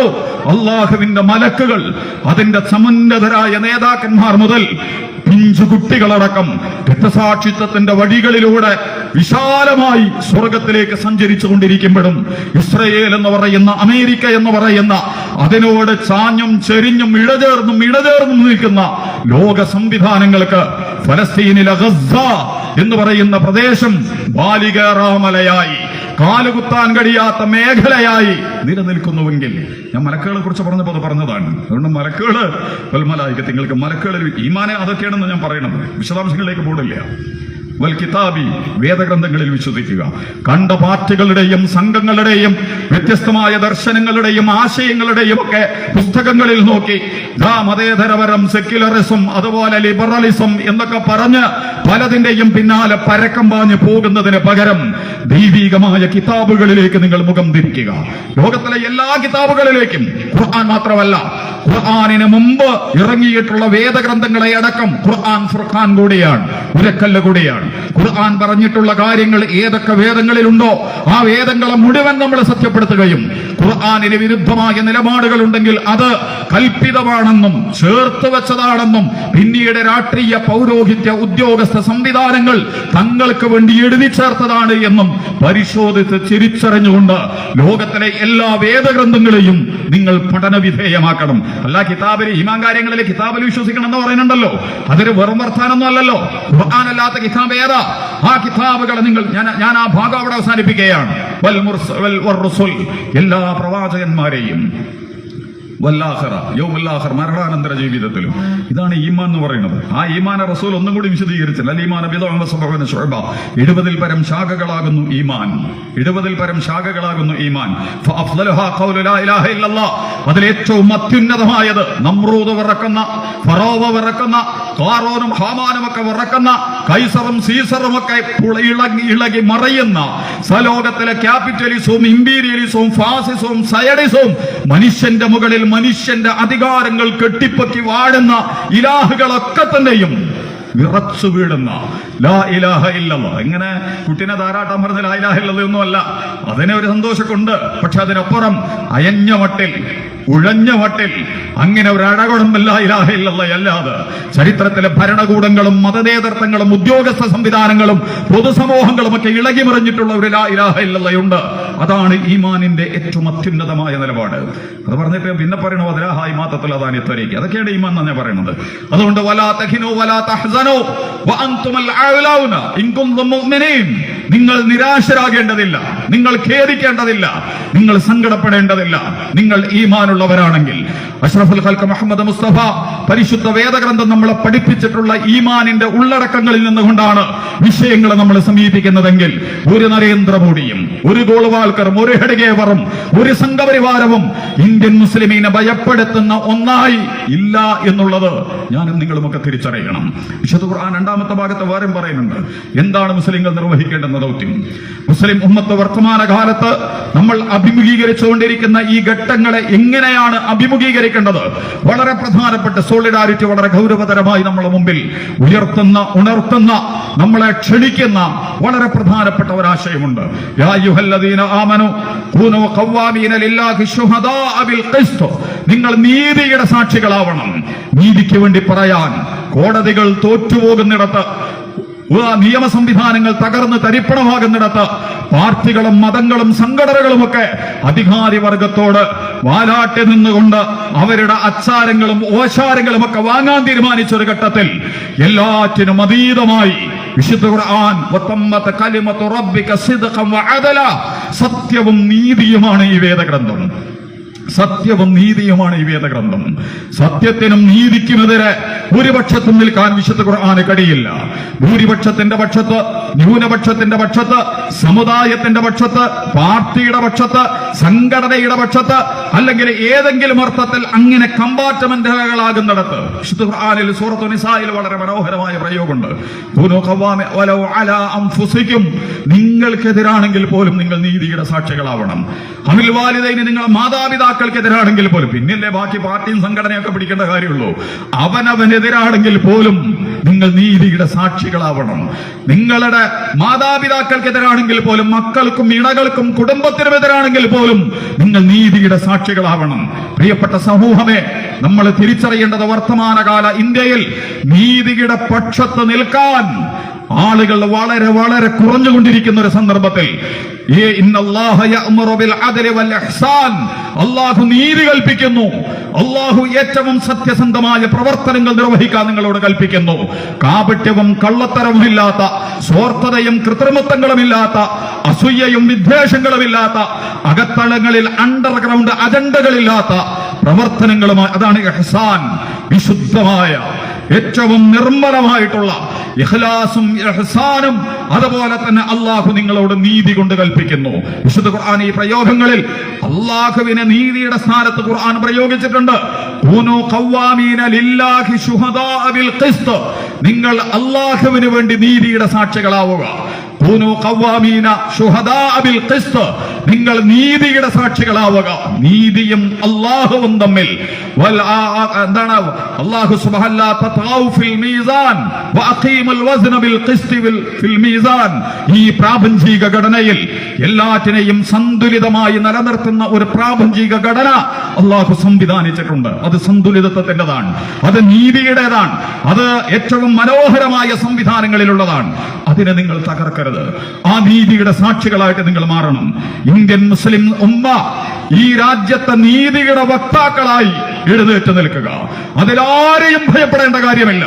അധികാരി വർഗങ്ങൾ, ഉദ്യോഗസ്ഥ സംവിധാനങ്ങൾ, രഹസ്യാന്വേഷണ സംവിധാനങ്ങൾ, മീഡിയ സംവിധാനങ്ങൾ, ഭൂരിപക്ഷം, ന്യൂനപക്ഷം, സമുദായം, ജാതി, ഇതൊന്നും പരിഗണിക്കാതെ ഈ രാജ്യത്ത് അനീതിയുണ്ടെങ്കിൽ, അക്രമമുണ്ടെങ്കിൽ, അതിക്രമങ്ങളുണ്ടെങ്കിൽ അതിനെതിരെ രംഗത്ത് വരേണ്ട ഏറ്റവും ആദ്യത്തെയും അവസാനത്തെയും ഉമ്മത്ത് മുസ്ലിങ്ങളായിരിക്കണമെന്ന് പ്രവാചകന്മാരുടെ നിലപാടുകളിൽ നിന്നുകൊണ്ട് വിശുദ്ധ ഖുർആൻ അവതരിപ്പിക്കുന്നുവെങ്കിൽ വർത്തമാനകാലത്തെ വംശീയതയുടെയും വെറുപ്പിന്റെയും അന്തരീക്ഷത്തെ വിറ്റ് കാശാക്കിക്കൊണ്ടിരിക്കുന്ന സംഘപരിവാരത്തെ പ്രതിരോധിക്കാൻ എല്ലാ അനീതിയും അധർമ്മവും അക്രമവും ഏകപക്ഷീയമായി നടപ്പിലാക്കിക്കൊണ്ടിരിക്കുന്ന ഈ സംഘത്തിനെതിരെ ഒരു കാര്യം കൂടി അനുബന്ധമായിട്ട് നമ്മൾ മനസ്സിലാക്കണം. മുസ്ലിങ്ങള് യഥാർത്ഥത്തിൽ ഇവർക്ക് വഴങ്ങിക്കൊടുത്തിട്ടൊന്നുമില്ല. ചിലപ്പോ ദലിത് പ്രസ്ഥാനങ്ങൾ, സാമൂഹിക പ്രസ്ഥാനങ്ങൾ, അതുപോലെ തന്നെ നിങ്ങൾ നേരത്തെ പോകുന്ന സംസാരിക്കും, ഇപ്പൊ ജാനുവിനെയൊക്കെ കണ്ടിട്ടില്ലേ നിങ്ങൾ? ആദിവാസികൾക്ക് വേണ്ടി, ദലിതുകൾക്ക് വേണ്ടി, പിന്നോക്ക വർഗങ്ങൾക്ക് വേണ്ടി അത്യുച്ഛസ്ഥരം സംസാരിച്ച ഒരു വ്യക്തിയെ പിന്നെ നമ്മൾ കാണുന്നത് സംഘപരിവാരത്തിന്റെ അടുക്കളയിലാണ്, അതിന്റെ കസേരകളിലാണ്. ഇത്രയും ശക്തമായി വ്യക്തികളെയും പ്രസ്ഥാനങ്ങളെയും ഒക്കെ വിലക്കെടുക്കാനും ഏറ്റെടുക്കാനും ഒറ്റുകൊടുക്കാനും ഒക്കെ സന്നദ്ധമായി നിൽക്കുന്ന ഘട്ടത്തിൽ ചിലപ്പോൾ ഇന്ത്യൻ മുസ്ലിമീങ്ങൾ, വർത്തമാനകാല ഇന്ത്യയുടെ ചരിത്രം നമ്മളെടുത്ത് പരിശോധിച്ചാൽ സംഘപരിവാരത്തിന്റെ മുമ്പിൽ മുട്ടിലിഴയുന്നിടത്തേക്ക് ഇന്ത്യയിലെ കേരളത്തിലെ CPM മുതൽ ഒരു ഘട്ടത്തിൽ കോൺഗ്രസ് അടക്കം, കോൺഗ്രസ് ഇപ്പൊ ഇന്ന് മാറി ചിന്തിക്കാൻ തുടങ്ങിയിട്ടുണ്ട്. കോൺഗ്രസിന്റെ ഒരു ഘട്ടം ഉണ്ടായിരുന്നു. സംഘപരിവാർ ആദ്യം കയറിയത് കോൺഗ്രസിലൂടെയാണ്. ചരിത്രം പഠിച്ച് നമുക്ക് മനസ്സിലാവും. കോൺഗ്രസിന്റെ ശരീരത്തിലാണ് ഈ വൈറസ് ആദ്യം കയറിയത്, എന്നിട്ടാണ് ബാക്കിയുള്ളവർക്ക് കൂടെ. പക്ഷെ കോൺഗ്രസ് ഇപ്പൊ അത് തിരിച്ചറിഞ്ഞിട്ടുണ്ട് സംഘപരിവാർ എന്തായിരുന്നു എന്ന്. രാഹുൽ ഗാന്ധി ചിലപ്പോ ഇന്ത്യൻ രാഷ്ട്രീയത്തിൽ ഏറ്റവും ശക്തമായി RSSനെ എതിർത്തുകൊണ്ടിരിക്കുന്ന, ഇന്ത്യയുടെ പ്രശ്നം RSS ആണ്, ഇന്ത്യയുടെ പ്രശ്നം സംഘപരിവാരമാണ്, ഇന്ത്യയുടെ വെല്ലുവിളി, ഇന്ത്യയുടെ ഭരണഘടനാ ശത്രു, ഇന്ത്യയുടെ പൊതുശത്രു RSS ആണ് എന്ന് പറയുന്ന ഇന്ത്യയിലെ തലയെടുപ്പുള്ള ഏതെങ്കിലും ഒരു നേതാവുണ്ടെങ്കിൽ അത് രാഹുൽ ഗാന്ധി. അതുകൊണ്ട് അദ്ദേഹത്തിന് കേസോട് കേസാണ്, എല്ലാ സ്ഥലത്തും പാഞ്ഞെടുക്കണം. കാരണം ഇവർക്ക് കോടതിയുണ്ട്, വക്കീലുണ്ട്, അഡ്വക്കേറ്റുമാരൊക്കെ ഉണ്ട്. അതിനൊക്കെ കേസ് കൊടുത്തിട്ട് ഒരിക്കൽ ഗുജറാത്തിലായിരിക്കും കേസ്, പിന്നെ ആസാമിലേക്ക് കൊണ്ടുവരും, പിന്നെ കർണാടകയിലേക്ക് വിളിപ്പിക്കും, പിന്നെ മധ്യപ്രദേശിൽ ഹാജരാക്കണം. ഇങ്ങനെ കേസ് കൊണ്ട് വെള്ളം കുടിപ്പിക്കാൻ സംഘപരിവാരം. പക്ഷേ എന്നാലും ധൈര്യസമേതം കോൺഗ്രസ് ഇപ്പൊ തിരിച്ചറിഞ്ഞിട്ടുണ്ട് സംഘപരിവാരം എങ്ങനെയാണ് എന്നുള്ളത്. ആ സംഘപരിവാരം ഇന്ന് ഇന്ത്യയിലെ ദലിത് പ്രസ്ഥാനങ്ങൾ നിങ്ങളെടുത്ത് പരിശോധിച്ചോ, കാഞ്ചീറാമിന്റെ പ്രസ്ഥാനങ്ങൾ, അതുപോലെ തന്നെ ഓരോ പ്രാദേശിക സ്റ്റേറ്റിൽ രൂപം കൊണ്ട് DMK, അതുപോലെ തന്നെ തെലുങ്ക് ദേശം, അങ്ങനെ നിതീഷ് കുമാറിന്റെ ബീഹാർ, എല്ലാം നിങ്ങളെടുത്ത് പരിശോധിച്ചു വ്യക്തികളെയും പ്രസ്ഥാനങ്ങളെയും പാർട്ടികളെയും ഒക്കെ തൊടാതെ വിടുങ്ങുന്നതിന് വേണ്ടിയുള്ള അജണ്ടകൾ മാരകമായ സ്വഭാവത്തിൽ സംഘപരിവാർ പ്രയോഗിച്ചപ്പെടും. അതിന് വഴങ്ങാതെ, അതിന് ലഭിക്കാതെ പോയിട്ടുള്ളത് ഇന്ത്യയിലെ മുസ്ലിം ഉമ്മത്താണ്, ഇന്ത്യയിലെ മുസ്ലിം സമുദായമാണ്. അതിനെ വിലക്കെടുക്കാൻ ചില്ലറ വ്യക്തികളൊക്കെ, സൂഫികൾ എന്നൊക്കെ പറഞ്ഞു, സൂഫി എന്നൊക്കെ പറഞ്ഞിട്ട് പുതിയൊരു ഐറ്റം ഇറങ്ങിക്കണം. എന്താ സാധനം നമുക്ക് തന്നെ അറിയില്ല. അവർക്ക് സൂഫി ഇസ്ലാമാണ് ഏറ്റവും പ്രധാനപ്പെട്ടത്. നമ്മൾ എന്ന സൂഫി ഇസ്ലാം, നിങ്ങൾ അള്ളാഹ് റസൂൽ ഇസ്ലാം എന്ന് പറഞ്ഞു, അബൂബക്കർ സിദ്ദീഖിന്റെ ഇസ്ലാം എന്ന് പറഞ്ഞു, ഉമർ അബ്ദുൽ ഖത്താബിന്റെ ഇസ്ലാം എന്ന് പറഞ്ഞു, മൂസാ നബിയുടെയും ഈസാ നബിയുടെയും ഇസ്ലാം എന്ന് പറയും, ഖുർആനിന്റെ ഇസ്ലാം എന്ന് പറയും. എന്തോന്ന് സൂഫി ഇസ്ലാം? അങ്ങനത്തെ ഒരു ഇസ്ലാമിനെ അവതരിപ്പിച്ചുകൊണ്ടിരിക്കുന്നുണ്ട്. വഴങ്ങുന്ന, ഇണങ്ങുന്ന, മരവിക്കാൻ ഐസ്ക്രീം ആവാനൊക്കെ തയ്യാറായി നിൽക്കുന്ന, അമേരിക്ക മുതൽ അജിത് ഡോവലടക്കം പ്രൊമോട്ട് ചെയ്യുന്ന ഒരു സൂഫി ഇസ്ലാമുണ്ട്. എങ്കിലും അത് വളരെ തുച്ഛമാണ്.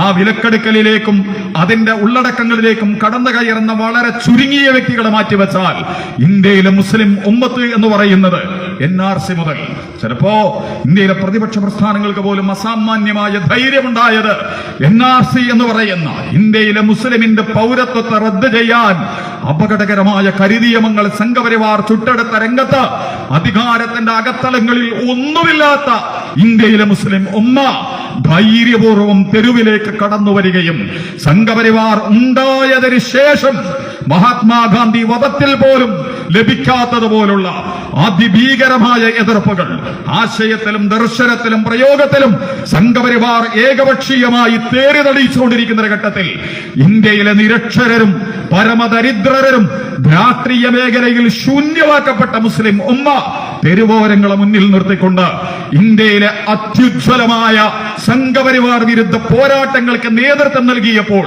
നമുക്ക് തോന്നുന്നു പിന്നീട് വന്ന ഇന്ത്യ മുന്നണിക്ക് പോലും, ഇന്ത്യയിലെ കാർഷിക പ്രസ്ഥാനങ്ങൾക്ക് പോലും, ഇന്ത്യയിലെ പൊതുസമൂഹത്തിന്റെ പല സമരങ്ങൾക്കും കരുത്തു പകർന്നത് ഇന്ത്യയിലെ മുസ്ലിം സമുദായത്തിന്റെ ഈ തെരുവിലേക്കുള്ള കടന്നുവരവായിരുന്നു. പറയേണ്ടത് പറയേണ്ടിടത്ത് പറയേണ്ടതുപോലെ ചെയ്യാൻ, സ്വന്തം പൗരത്വത്തെ റദ്ദ് ചെയ്യുന്നിടത്ത്, അതിന്റെ വിശദാംശങ്ങൾ നമ്മളുടെ മുമ്പിൽ ആവശ്യമില്ല. ഞാൻ നിങ്ങളൊക്കെ ധാരാളം അതിനെക്കുറിച്ച് പഠിച്ചിട്ടുള്ളതാണ്. ഇപ്പോഴും അത് ഫയൽ കിടക്കുന്നുണ്ട്, പക്ഷെ അത് പൂട്ടിവെച്ചിട്ടുണ്ട്. അത് വേവിക്കാൻ കൊള്ളില്ല എന്നുള്ളത് കൊണ്ടാണ് പിന്നീട് പലതരം ബില്ലുകൾ വേറെ രീതിയിൽ ഏക സിവിൽ കോഡ് എടുക്കുന്നു, മുത്തലാഖ് എടുക്കുന്നു. അതിന്റെ ശേഷം ഇപ്പോൾ അവസാനം വഖഫിലേക്ക് എത്തുന്നു. വഖഫ് പോലും സംഘപരിവാരത്തിന്റെ പരാജയമാണ് അക്ഷരാർത്ഥത്തിൽ.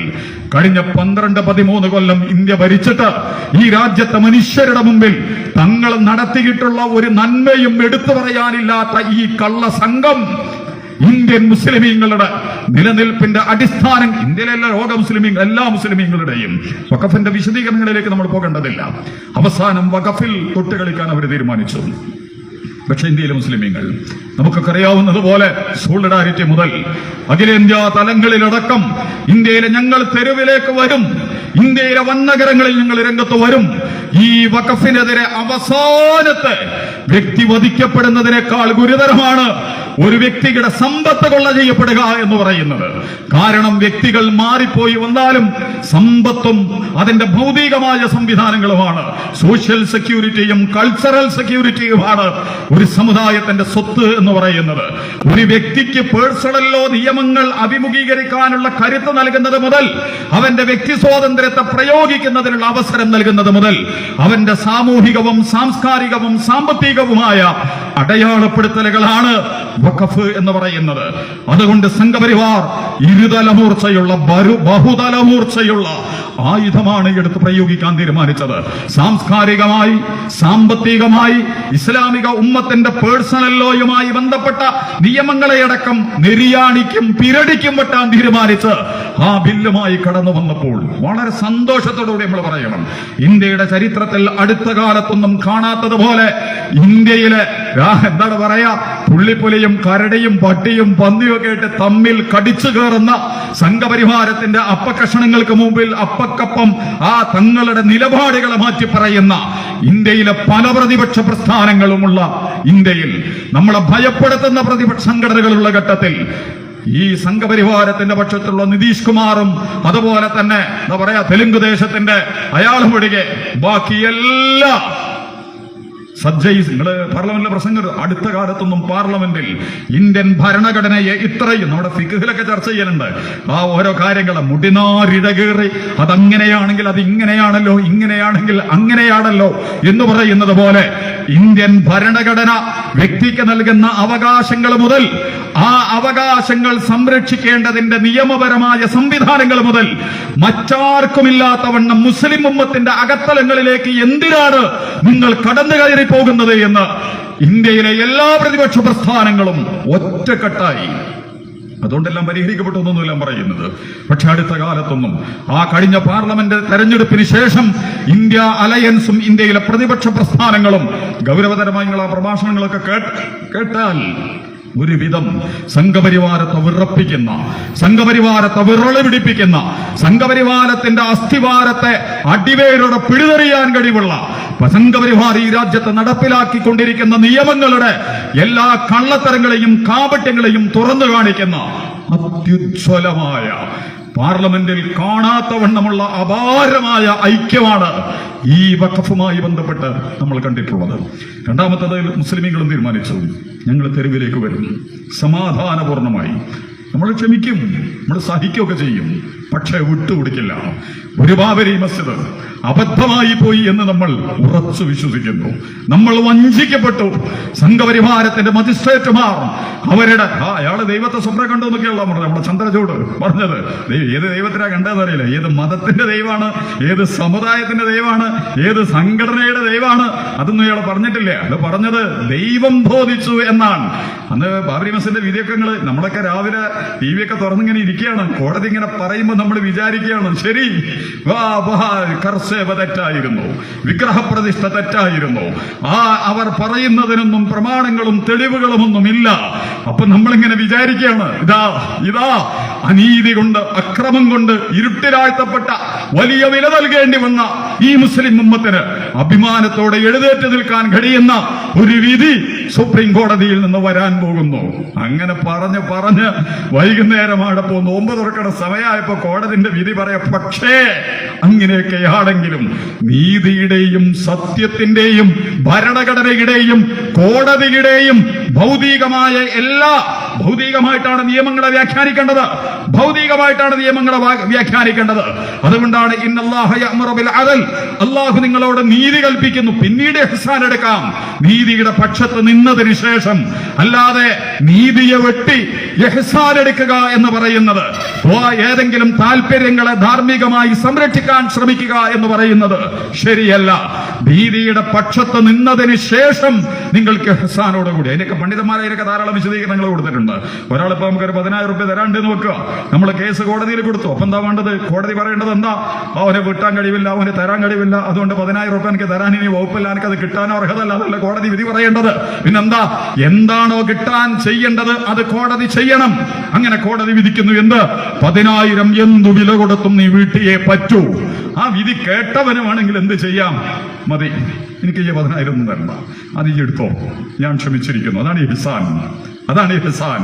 അപ്പൊ നമ്മൾ പ്രതീക്ഷിച്ചത് അവസാനം ഈ സമുദായത്തെ, ലോക മുസ്ലിമീങ്ങളിലെ ഏറ്റവും പ്രധാനപ്പെട്ട ഇന്ത്യ രാജ്യത്തിന്റെ അഭിമാനമായ ഇന്ത്യൻ മുസ്ലിം സമുദായത്തെ അരികിലേക്കും അപമാനത്തിലേക്കും നിസ്സഹായതയിലേക്കും നിന്ദ്യതയിലേക്കും തള്ളിവിട്ടുകൊണ്ട് ഇന്ത്യയിലെ പരമോന്നതമായ കോടതി എങ്ങനെയാണ് നീതിയെ, നിയമത്തെ പരിഹാസ്യമാക്കിയത് എന്ന് നമ്മൾ കണ്ടതാണ്. പക്ഷെ അവരൊക്കെ നമുക്കറിയാം. ചന്ദ്രചൂഡാണെങ്കിലും ശരി, തരുൺ ഗൊഗോയ് ആണെങ്കിലും ശരി. നിങ്ങൾക്കറിയാം തരുൺ ഗൊഗോയ്ക്ക് ആരാണെന്ന്? ഇന്ത്യയിലെ സംഘപരിവാരത്തിനെതിരെ പത്രസമ്മേളനം നടത്തിയ PJ ജോസഫ്, തരുൺ ഗൊഗോയ്, വേറൊരാളും കൂടി ഉണ്ടായിരുന്നു. അതിനൊക്കെ അപാരമായ ധൈര്യം വേണം. സംഘപരിവാരത്തെ വെല്ലുവിളിച്ച് പത്രസമ്മേളനം വിളിച്ച സുപ്രീം കോടതി ജഡ്ജിമാരായിരുന്നു അവർ 3 ആളും. അതിൽപ്പെട്ട തരുൺ ഗൊഗോയെ പിന്നെ നമ്മൾ കണ്ടത് എവിടെയാ? കോടതി വിധി പറയുന്നിടത്ത് മൂപ്പരെ നമ്മൾ കണ്ടിട്ടുണ്ട്. അയാൾ എന്താ ചെയ്തതെന്ന് പറയാം നിങ്ങൾക്ക്? മീറ്റു ക്യാമ്പയിനിൽ പിടിച്ച് മൂപ്പരെ ഒരു പെൺകുട്ടിയെ വിട്ടിട്ട് ശരിയാക്കി. ഒരു പെൺകുട്ടി, അദ്ദേഹത്തിന്റെ ഓഫീസിലെ പെൺകുട്ടി കേസ് കൊടുത്തു. ഇയാൾ എന്നെ മീറ്റു ക്യാമ്പയിൻ എന്ന് പറഞ്ഞാൽ അശ്ലീല അനാശാസ്യ ബന്ധം നടത്തിയിട്ടുണ്ട്, കേസ് കൊടുത്തു. പിന്നെയാണ് നമ്മൾ തരുൺ ഗൊഗോയെ കാണുന്നത്. ഇതാണ് ഇസ്രായേലും സംഘപരിവാരമൊക്കെ ചെയ്യുക. വ്യക്തികളെയും പ്രസ്ഥാനങ്ങളെയും നേതാക്കന്മാരെയും ഒക്കെ പെണ്ണുവിട്ട് പണം കൊടുത്ത് കള്ളു കുടിപ്പിച്ച് അതിന്റെ അപ്പുറത്തേക്ക് അവസാനം കൊല്ലലിന്റെയും കൊലപ്പെടുത്തലുകളുടെയും ഭീഷണിയും പീഡനങ്ങളും ഒക്കെ വാഗ്ദാനം ചെയ്ത് തരുൺ ഗൊഗോയ് വീണു. പിന്നെ മൂപ്പര് MP ആയിട്ട് പോയി. പലരെയും നമ്മൾ കാണുകയാണ് ജഡ്ജി സ്ഥാനത്ത് രക്ഷപ്പെട്ടിട്ട്. അവസാനം കോടതിയും പറഞ്ഞു, വിധി വന്നു. ഇന്ത്യൻ മുസ്ലിമീങ്ങൾ ധൈര്യത്തോടുകൂടി നമ്മൾ തീരുമാനിക്കണം, ഈ യുദ്ധാന്തരീക്ഷം കഴിഞ്ഞാൽ പാകിസ്ഥാനിലെ ഭീകരവാദങ്ങളിൽ ഒരു സംശയം നമ്മൾ വെക്കേണ്ട കാര്യമില്ല. തല്ലി ചതച്ച് അവസാനത്തെ ആണിയും പഠിച്ച് ഭീകരവാദത്തെ നമ്മൾ നിർമൂലനം ചെയ്യും. പക്ഷെ ഭീകരവാദമൊക്കെ എന്താണെന്നൊക്കെ നമ്മൾ വേറെ പഠിക്കേണ്ടതൊക്കെയാണുണ്ടോ? ഇതാരാണ് എന്താണ് ഭീകരവാദം? ഇന്ന് വരെ ഇതിന്റെ ഡെഫിനിഷൻ ലോകത്ത് ഇറങ്ങിയിട്ടില്ല. അതൊക്കെ ഞാനും നിങ്ങൾ മനസ്സിലാക്കേണ്ടതാണ്. ഭീകരവാദത്തെ നിർവചിക്കാൻ വേണ്ടി യുണൈറ്റഡ് നേഷൻ ഒക്കെ തീരുമാനിച്ചിരുന്നു. 1910-കളിലോ 12-കളിലോ ഒക്കെ ഭയങ്കര ചർച്ച വന്നിരുന്നു. എന്താണ് ഭീകരവാദം, എന്താണ് തീവ്രവാദം? ഗോഡ്സേക്ക് ഗാന്ധിയാണ് തീവ്രവാദി, RSSന് മഹാത്മാഗാന്ധിയും നെഹ്റുവൊക്കെയാണ് തീവ്രവാദി, ഭീകരവാദി മുസ്ലിമീങ്ങളും ക്രിസ്ത്യാനികളും കമ്മ്യൂണിസ്റ്റുകളും ഒക്കെയാണ്. അങ്ങനെയൊക്കെയാണ് തീവ്രവാദി എന്ന് പറയുന്നത്. എന്താണ് ഭീകരവാദം, എന്താണ് തീവ്രവാദം? ഏകപക്ഷീയമായി മാധ്യമ തലക്കെട്ടുകളിലും ചാനൽ ചർച്ചകളിലും അന്തിവിളംബലുകളും നടത്തി ഭീകരവാദം എന്ന് പറയുന്നത് സമുദായങ്ങളെയും സമൂഹങ്ങളെയും ആക്രമിക്കാനും കൈകാര്യം ചെയ്യാനുമുള്ള ലൈസൻസ് ആക്കി മാറ്റിയെടുക്കുന്ന, ഇപ്പൊ എല്ലാവർക്കും ദൃപ്പതിപ്പെട്ട, എല്ലാവർക്കും മനസ്സിലാകുന്ന ഒരു നിർവചനമാണ്. അങ്ങനെ ചർച്ച വന്ന് യുണൈറ്റഡ് നേഷണൽ ചർച്ചയ്ക്ക് വന്നപ്പോൾ അമേരിക്ക എഴുന്നേറ്റുന്നു. ഈ ചർച്ച നമ്മൾ വീറ്റോ ചെയ്യുന്നു. അമേരിക്കക്ക് അങ്ങനെ ഒരു ഗുണമുണ്ട്. അത്യാവശ്യം എല്ലാ നല്ല പ്രമേയങ്ങളും വീറ്റോ ചെയ്ത പിശാജാണ് അമേരിക്ക എന്ന് പറയുന്നത്. നമ്പർ 1 പിശാജ് അമേരിക്ക. ഇസ്രായേലാണ് അമേരിക്ക എന്ന് പറയുന്നത്. അമേരിക്കയെ പിന്തുണച്ച് ഇസ്രായേൽ എണീച്ചെന്ന്. കാരണം എന്താ പറയുക, നിങ്ങൾക്ക് ഭീകരവാദത്തെക്കുറിച്ചുള്ള ഇടകേറിയ ചർച്ച വന്നാൽ അതിൽ 1ാമത്തെ പ്രതി അമേരിക്കയായിരിക്കും, 2ാമത്തെ പ്രതി ഇസ്രായേലായിരിക്കും. അതുകൊണ്ട് അമേരിക്കയും ഇസ്രായേലും അതിനെ ചുറ്റിപ്പറ്റി നിൽക്കുന്ന ഉപഗ്രഹങ്ങളും പിടിക്കപ്പെടാതിരിക്കണമെങ്കിൽ ഭീകരവാദവും തീവ്രവാദവും വീറ്റോ ചെയ്ത് ഇന്ന് വരെ ഒരു ഡെഫിനിഷൻ വന്നിട്ടില്ല. ആ ഭീകരവാദത്തെക്കുറിച്ചാണ് നമ്മുടെ മാധ്യമങ്ങൾ പറയുന്നത്, നമ്മുടെ പ്രധാനമന്ത്രി സംസാരിക്കുന്നത്, നമ്മുടെ രാഷ്ട്രീയ പാർട്ടികൾ സംസാരിക്കുന്നത്. എന്താണ് ഭീകരവാദം? നിങ്ങളൊന്ന് പറയൂ. അതിന്റെ ഏറ്റവും വലിയ രസമുണ്ട്. പഹൽഗാം അവസാനം 3 ആള് വന്നു. ഈ രാജ്യത്തെ 26ഓളം 28ഓളം വ്യക്തികളെ നിഷ്ഠൂരമായിട്ട് വെടിവെച്ച് കൊല്ലുക. ആരോ നിങ്ങൾ ഓരോ 3 കിലോമീറ്ററിലും 100-ലധികം പട്ടാളക്കാർ അണിനിരക്കുന്ന ചെക്ക് പോസ്റ്റുള്ള സ്ഥലമാണ്. ഒരു കല്യാണോ ഒരു മരണ വീടോ പോകണമെങ്കിൽ പട്ടാളക്കാരന്റെ 1000 പരിശോധനകൾ കഴിഞ്ഞിട്ടേ ഒരു പുതുവെണ്ണിന് പോകാൻ പറ്റുള്ളൂ, ഒരു പുതിയാപ്പിളക്ക് പോകാൻ പറ്റുള്ളൂ, ഒരു കല്യാണവും മരണവും കൂടാൻ പോകാൻ പറ്റുള്ളൂ കാശ്മീരിൽ. അറിയോ നിങ്ങൾ? അത്രയും വലിയ പട്ടാളത്തിന്റെയും സൈന്യത്തിന്റെയും ബാരക്കുകളും ചെക്ക് പോസ്റ്റുകളുമുള്ള പഹൽഗാമിൽ ആ സമയത്ത് ഒരു തുമ്പി പോലും, ഒരു പൂമ്പാറ്റ പോലും, ഒരു ഈച്ച പോലും അവിടെ ഇല്ല.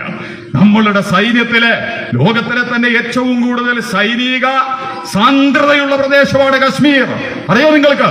ജനസംഖ്യയേക്കാൾ വലിയ സൈന്യത്തെ അല്ലെങ്കിൽ 5 ആളുകൾക്ക് ഒരു പട്ടാളക്കാരൻ എന്ന നിലവിൽ അണിനിരത്തി. ലോകത്ത് ഇങ്ങനത്തെ പ്രദേശങ്ങൾ വേറല്ല. ഇത്രയും വലിയ പട്ടാളമുള്ള ഒരു പ്രദേശത്ത് 3 ഭീകരന്മാർ അവർ വെള്ളരിക്കാപട്ടണത്തിലേക്ക് വരുന്നത് പോലെ വരുന്നു. അവർ വെടിവെക്കുന്നു, അവർ കലിമതെല്ലാൻ പറയുന്നു, അവർ തുണിയുരിക്കാൻ പറയുന്നു. എന്നിട്ട് സംഘപരിവാരത്തിന് റിമോട്ട് ചെയ്യാനും പ്രൊമോട്ട് ചെയ്യാനും പറ്റുന്ന വളരെ രസകരമായ ശൈലികളിൽ കൊലപാതകം നടത്തി യാതൊരു പ്രശ്നമില്ലാതെ 3 പേർ തിരിച്ചു പോകുന്നു. 3 ആള് പോയി കഴിഞ്ഞ് അതോ വരുന്നു നമ്മുടെ ആഭ്യന്തരമന്ത്രി, അതോ വരുന്നു നമ്മുടെ പ്രധാനമന്ത്രി, നമ്മുടെ സംവിധാനങ്ങൾ 3 ഭീകരരെ തിരിച്ചറിഞ്ഞിരിക്കുന്നു. ഇവരെവിടെയായിരുന്നു? ഇവരിപ്പോ എല്ലാം കഴിഞ്ഞിട്ടാണോ നിങ്ങൾ തിരിച്ചറിഞ്ഞത്? വരുന്ന ഘട്ടത്തിൽ, വന്ന ഘട്ടത്തിൽ, വരുന്ന വഴികളിൽ എവിടെയായിരുന്നു പട്ടാളം? മറുപടി പറഞ്ഞിട്ടില്ല പ്രധാനമന്ത്രി. പൊതുസമൂഹത്തിന്റെ മുമ്പിൽ റേഡിയോ പ്രസംഗം നടത്തി എന്നുള്ളതിന്റെ അപ്പുറം മനുഷ്യന്റെ ബുദ്ധിക്കും യുക്തിക്കും ബോധത്തിനും ചിന്തയ്ക്കും വിശകലനം ചെയ്യുമ്പോൾ ഉത്തരം ലഭിക്കുമാറ് സംഘപരിവാരത്തിന്റെ പ്രധാനമന്ത്രി ഒരു വർത്തമാനം ഈ നാടിനോട് പറഞ്ഞിട്ടില്ല. എങ്ങനെ വന്നു ഈ 3 ആളുകൾ? പുൽവാരയുണ്ട് ഇവിടെ, ഏറ്റുമുട്ടൽ കൊലപാതകങ്ങളുടെ പരമ്പരകളുണ്ട് ഇവിടെ, ഗോദ്രയുണ്ട് ഇവിടെ. എല്ലാറ്റിനെയും എടുത്ത് പരിശോധിച്ചാൽ അവസാനത്തെ ലാഭം കൊയ്തെടുത്തത് സംഘപരിവാരമായിരുന്നു എന്നുള്ളത് നമുക്കറിയാവുന്നതുകൊണ്ട് അതാണ് ഇത് നമ്മൾ പറയാൻ ആളല്ല. പക്ഷേ പലതും നമ്മൾ നേരത്തെ പറഞ്ഞ മാതിരി 40 കൊല്ലൊക്കെ എടുക്കുകയായിരിക്കും വിഷയങ്ങൾ നമ്മുടെ മുമ്പിൽ വരും. കാരണം ഏത് അസത്യങ്ങളും യുദ്ധരാഷ്ട്രീയത്തെ വിശകലനം ചെയ്യുന്ന സൂറത്തുണ്ട്.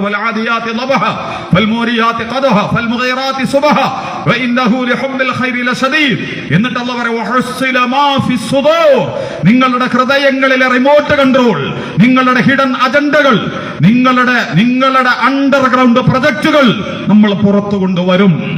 ഒരു ദിവസം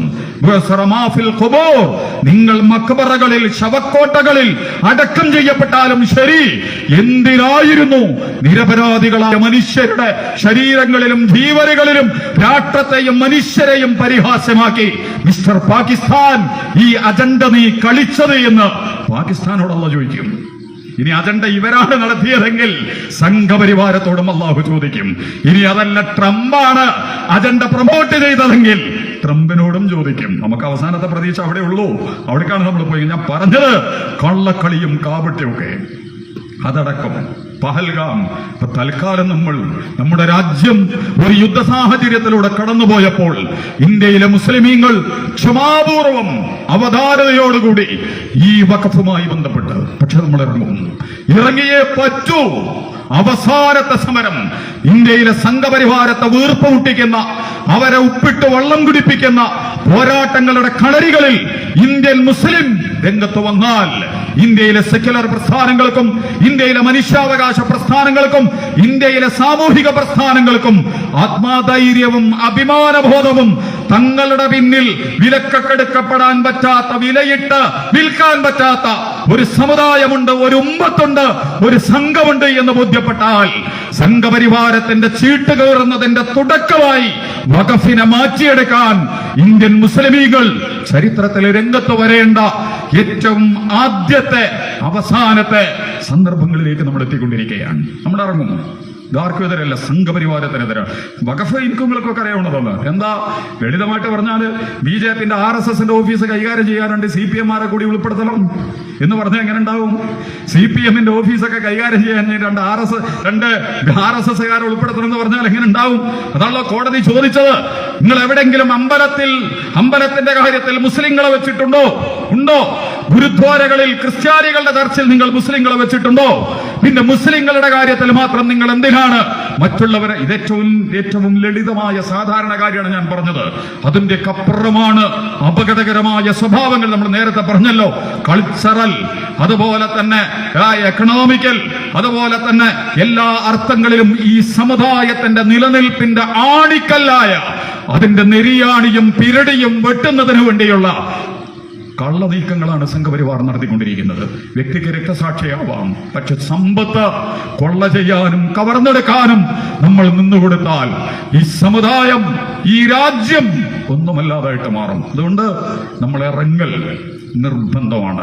സോളിഡാരിറ്റി മുതൽ പേഴ്സണൽ ലോ ബോർഡ് അടക്കമുള്ള ചിലപ്പോൾ ഇന്ത്യയുടെ ചരിത്രത്തിൽ ഇതുവരെ കാണാത്തതുപോലെ ചിലരൊക്കെ ഇപ്പം മൗനത്തിറക്കുണ്ട്. കോടതിയുടെ വർത്താനം പറഞ്ഞു എന്ന് പറഞ്ഞപ്പോ, കോടതി വർത്താനം പറഞ്ഞപ്പോഴും സംഘപരിവാർ തെറ്റിയിട്ടുണ്ട്.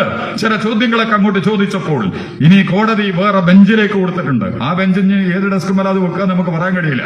പല പ്രശ്നങ്ങളും നമ്മളെ കാത്തിരിക്കുന്നുണ്ട്. കാരണം ഓരോ ബെഞ്ചുമേലും ഡെസ്കുമേലും ഒക്കെ ഇരിക്കുന്നത് പലതരം സാധനങ്ങളാണ്. സംഘപരിവാരത്തിന്റെ അകത്തളങ്ങളിൽ നിന്ന് ഇറങ്ങി വന്നിട്ടുള്ള, അതിന്റെ തോട്ട് ഓഫ് സ്കൂളിൽ നിന്ന് പുറത്തു വന്നിട്ടുള്ള അവരാണ് വിധി പറയുന്നത്. അവസാനം പൊതു താല്പര്യത്തിന് വേണ്ടി, അതിനുവേണ്ടി പൊറാട്ട നാടകങ്ങളും ഭീകരാക്രമണങ്ങളും കൂടി മീഡിയ സമ്മർദ്ദങ്ങളും കൂടി വന്നാൽ നമ്മുടെ ജഡ്ജിമാർ നീതിയിൽ നിന്ന് തെന്നി പൊതുസാമൂഹിക താല്പര്യങ്ങളിലേക്ക് വഴുതി ചെളിയിൽ പൊങ്ങുന്ന അപകടകരമായ കാഴ്ചകളുള്ള ഒരു നാട്ടിൽ ഇപ്പൊ കോടതി എന്ത് ചെയ്യും നമുക്ക് പറയാൻ പറ്റില്ല. ഇവിടെ നമുക്ക് അള്ളാഹ് പറഞ്ഞാൽ മതി, വല തുത്തവനുമാസമെന്നൊക്കെ ഫോറ. കോടതി ക്രിമിനലായാൽ, ഭരണകൂടം ക്രിമിനലായാൽ, പാർട്ടികൾ ക്രിമിനലുകളായാൽ, വാദോദ്യോഗസ്ഥ സംവിധാനങ്ങൾ ക്രിമിനലുകളായാൽ അവരെ അനുസരിക്കേണ്ട ബാധ്യത നമുക്കില്ല എന്നുള്ളത് ധൈര്യസമേതം നമ്മൾ പ്രഖ്യാപിക്കണം. അപ്പോഴാണ് പോരാട്ടങ്ങൾ ഉണ്ടായിട്ടുള്ളത്, അപ്പോഴാണ് സ്വാതന്ത്ര്യ സമര അവകാശ സംരക്ഷണങ്ങൾ ഉണ്ടായിട്ടുള്ളത്, അപ്പോഴാണ് പ്രതിരോധത്തിന്റെയും പ്രതികരണത്തിന്റെയും ഉജ്ജ്വലമായ നിലപാടുകളിലേക്ക് പൊതുസമൂഹം കടന്നു വന്നിട്ടുള്ളത്. ഒരു കാര്യം കൂടി സൂചിപ്പിച്ച് ഞാൻ അവസാനിപ്പിക്കുകയാണ്. മുസ്ലിം ഉമ്മത്തിനാണ് പ്രശ്നം എന്ന് നമ്മൾ മാത്രം ധരിക്കേണ്ടതില്ല. കഴിഞ്ഞ 3000 കൊല്ലമായി ഇന്ത്യയിലെ പിന്നോക്ക വർഗങ്ങളെ, ഇന്ത്യയിലെ ദലിതുകളെ, ഇന്ത്യയിലെ പട്ടികജാതി പട്ടികവർഗങ്ങളെ, ഇന്ത്യയിലെ ആദിവാസി ലോകത്തെ എങ്ങനെയാണ് നമ്മുടെ വേടനമായി ബന്ധപ്പെട്ടിട്ട് RSSന്റെ ഒരു നേതാവിന്റെ പ്രസംഗം കണ്ടില്ലേ നിങ്ങൾ? ഇതുവരെ കേൾക്കാത്തൊരു പ്രയോഗം മഹാനവറുകൾ നടത്തി. ജാതി ഭീകരതയാണ് വേടൻ പാടുന്നത്, വേടൻ പറയുന്നത്, വേടൻ പ്രമോട്ട് ചെയ്യുന്നത്. രാജ്യദ്രോഹ അപകടകര ശക്തികൾ ഇവന്റെ പിന്നിൽ, തമോമായ ശക്തികൾ, എന്തൊരു സുന്ദരമായ ഭാഷയതറിയ നിങ്ങൾ, അവർ അതിന്റെ പിന്നിലുണ്ട്. ഈ രാജ്യത്ത് ഒറ്റുകൊടുക്കാൻ തീരുമാനിച്ചവരുണ്ട്. ഞാൻ അവസാനിപ്പിക്കാതെ കൂടി പറഞ്ഞിട്ട്, എന്റെ പ്രിയപ്പെട്ട സഹോദരങ്ങളെ, ജാതി ഭീകരത എന്നുള്ളത് നമ്മുടെ നാടാടെ കേൾക്കുകയാണ്. ഈ ജാതി ഭീകരതയുണ്ടെങ്കിൽ ലോകത്തിലെ ഏറ്റവും വലിയ ജാതി ഭീകരത ഏതാണെന്നറിയാം നിങ്ങൾ? ഇന്ത്യയിലെ സവർണ ജാതി ഭീകരത. വേദം കേൾക്കാൻ അർഹതയില്ലാത്ത, സ്കൂളിൽ പോകാൻ അർഹതയില്ലാത്ത, ഒരു കുളത്തിൽ നിന്നും ഒരു കിണറ്റിൽ നിന്നും വെള്ളം കുടിക്കാൻ അർഹതയില്ലാത്ത, ഒരു അമ്പലത്തിലും പൂജക്കും വഴിപാടിനും നേതൃത്വം നൽകാൻ അർഹതയില്ലാത്ത, സവർണന്റെ മുമ്പിലൂടെ നടന്നു പോകാൻ പോലും സ്വാതന്ത്ര്യമില്ലാത്ത ജാതി ഭീകരതയുടെ വൈകൃതങ്ങളെയും പേക്കോലങ്ങളെയും അതിഭീകരമായി തല്ലിക്കൊന്ന് ചുട്ടരിക്കുന്നത് മുതൽ ആ പാണൻ കഴിക്കുന്ന, എന്താണ്, അടിയാൻ കെട്ടുന്ന പെണ്ണിന്റെ ശരീരത്തിലെ ആദ്യത്തെ ആസ്വാദനം സവർണം ആഡംബിക്കായിരിക്കണമെന്ന് പറയുന്ന ഭീകരതയടക്കമുള്ള മനുഷ്യനെ ഇത്രയധികം ചൂഷണം ചെയ്ത ഇസ്രയേലിന്റെയും ഇന്ത്യയിലെ സവർണ ബ്രാഹ്മണിസത്തിന്റെയും ജാതി ഭീകരതയേക്കാൾ അപ്പൊ അവരെ തീരുമാനിക്കണം ഇയാളെ കൈകാര്യം ചെയ്യണം. ഇവരൊക്കെ അവർ പീഡിപ്പിച്ചിട്ടുണ്ട്. അതിലേക്ക് ഇന്ത്യൻ മുസ്ലിമീങ്ങളെ കൂടി ഇവർ കയറ്റി നിർത്താൻ പോവാണ്. നമുക്ക് മാത്രമാണ് പ്രശ്നം എന്ന് വിചാരിച്ച് നമ്മളടങ്ങേറേണ്ട കാര്യമൊന്നുമില്ല. ഇന്ത്യൻ മുസ്ലിമീങ്ങൾക്ക് മാത്രമൊന്നുമില്ല ഈ രാജ്യത്ത് പ്രശ്നങ്ങളുള്ളത്. ചെറുകിട കച്ചവടക്കാർ, കൃഷിക്കാർ, അതുപോലെ തന്നെ ഇന്ത്യയിലെ സാധാരണ മനുഷ്യർ ദൈനംദിന കാര്യങ്ങളിൽ ഓരോ ഇടത്തും അപഹരിക്കപ്പെട്ടുകൊണ്ടിരിക്കുന്ന, നഷ്ടപ്പെട്ടുകൊണ്ടിരിക്കുന്ന, ഹനിക്കപ്പെട്ടുകൊണ്ടിരിക്കുന്ന, നിഷ്കാസനം ചെയ്യപ്പെട്ടുകൊണ്ടിരിക്കുന്ന അനവധി നിയമങ്ങൾ ഈ രാജ്യത്ത് നടപ്പിലാക്കപ്പെട്ടുകൊണ്ടിരിക്കുന്ന ഘട്ടത്തിൽ എല്ലാ മനുഷ്യരെയും ചേർത്ത് പിടിച്ചുകൊണ്ട് എല്ലാ മനുഷ്യർക്കും വേണ്ടിയുള്ള സമരങ്ങളിൽ, എല്ലാ മനുഷ്യർക്കും വേണ്ടിയുള്ള പോരാട്ടങ്ങളിൽ ജാതിക്കും മതത്തിനും രാഷ്ട്രീയത്തിനും അതീതമായി ഉയർന്നു നിന്നുകൊണ്ട് മനുഷ്യരുടെ പക്ഷത്ത് നിൽക്കാനും മാനവികതയുടെ പക്ഷത്ത് നിൽക്കാനും നീതിയുടെയും സത്യത്തിന്റെയും പക്ഷത്ത് നിൽക്കാനുമുള്ള കരുത്ത് കാണിച്ചുകൊണ്ട് സംഘപരിവാരത്തിന്റെ വംശീയമായ ഉന്മൂലന നടപടിക്രമങ്ങളെ ചെറുക്കുന്നതിനും പ്രതിരോധിക്കുന്നതിനും ഈ രാജ്യത്തിലെ പൊതുസമൂഹത്തെ മുഴുവൻ അണിനിരത്തിക്കൊണ്ട് മുന്നോട്ട് പോകാൻ കഴിയുമാറുള്ള വലിയ സന്ദേശങ്ങളിലേക്കും സന്നാഹങ്ങളിലേക്കും ഈ രാജ്യത്തെ ബോധവൽക്കരിക്കേണ്ട, ഈ രാജ്യത്തെ കൈപിടിച്ച് ഉയർത്തിക്കൊണ്ടുവരേണ്ട അവസാനത്തെ മുസ്ലിങ്ങൾക്ക് എന്തുള്ളത് കൊണ്ടല്ല, വളരെ അടിവരട്ട് നമ്മൾ മനസ്സിലാക്കുക. മുസ്ലിങ്ങളുടെ വംശഹത്യയുടെ അവസാനത്തെ ഷർത്തും കൊല്ലൽ മാത്രം നടന്നാൽ മതി എന്നപ്പോ പറയുന്നത് ആളുകളൊക്കെ. അതിനെ പഠിച്ച സാമൂഹിക ശാസ്ത്ര മീമാംസകന്മാരൊക്കെ ഉണ്ട്. 9 ഷർത്തും പൂർത്തീകരിക്കപ്പെട്ടിട്ടുണ്ട്. ഇന്ത്യയിൽ മുസ്ലിം ഉന്മൂലനത്തിന്റെ അതിമാരകമായ പ്രയോഗങ്ങൾ ഇനി കൂട്ടക്കൊല മാത്രമാണ് നടക്കാൻ ബാക്കിയുള്ളത്. അധിക വിദ്യാഭ്യാസ രംഗത്ത്, സാമ്പത്തിക രംഗത്ത്, സാംസ്കാരിക രംഗത്ത്, സാമൂഹിക രംഗത്ത്, രാഷ്ട്രീയ രംഗത്ത്, സാമ്പത്തിക രംഗത്ത്, എല്ലാ മേഖലകളിലും മുസ്ലിം ഉമ്മത്തിനെ കരുത്ത് നഷ്ടപ്പെടുത്തി ദുർബലരാക്കുന്നതിനുള്ള എല്ലാ പദ്ധതികളും, അതിന്റെ അപ്പുറം ഓരോ മനുഷ്യന്റെ മനസ്സിലും സംശയങ്ങളും തെറ്റുദ്ധാരണകളും മുൻധാരണകളും, നമ്മൾ നേരത്തെ പറഞ്ഞ വംശഹത്യ, ഇവർ കൊല്ലപ്പെടേണ്ടവരാണ്, ഇവർ അറസ്റ്റ് ചെയ്യപ്പെടേണ്ടവരാണ്, ഇവർ കുറ്റവാളികളാണ്, ഇവർ നശീകരിക്കുന്നവരാണ്, ഇവർ ഈ രാജ്യത്തിന് ദുരന്തം വരുത്തുന്നവരാണ്.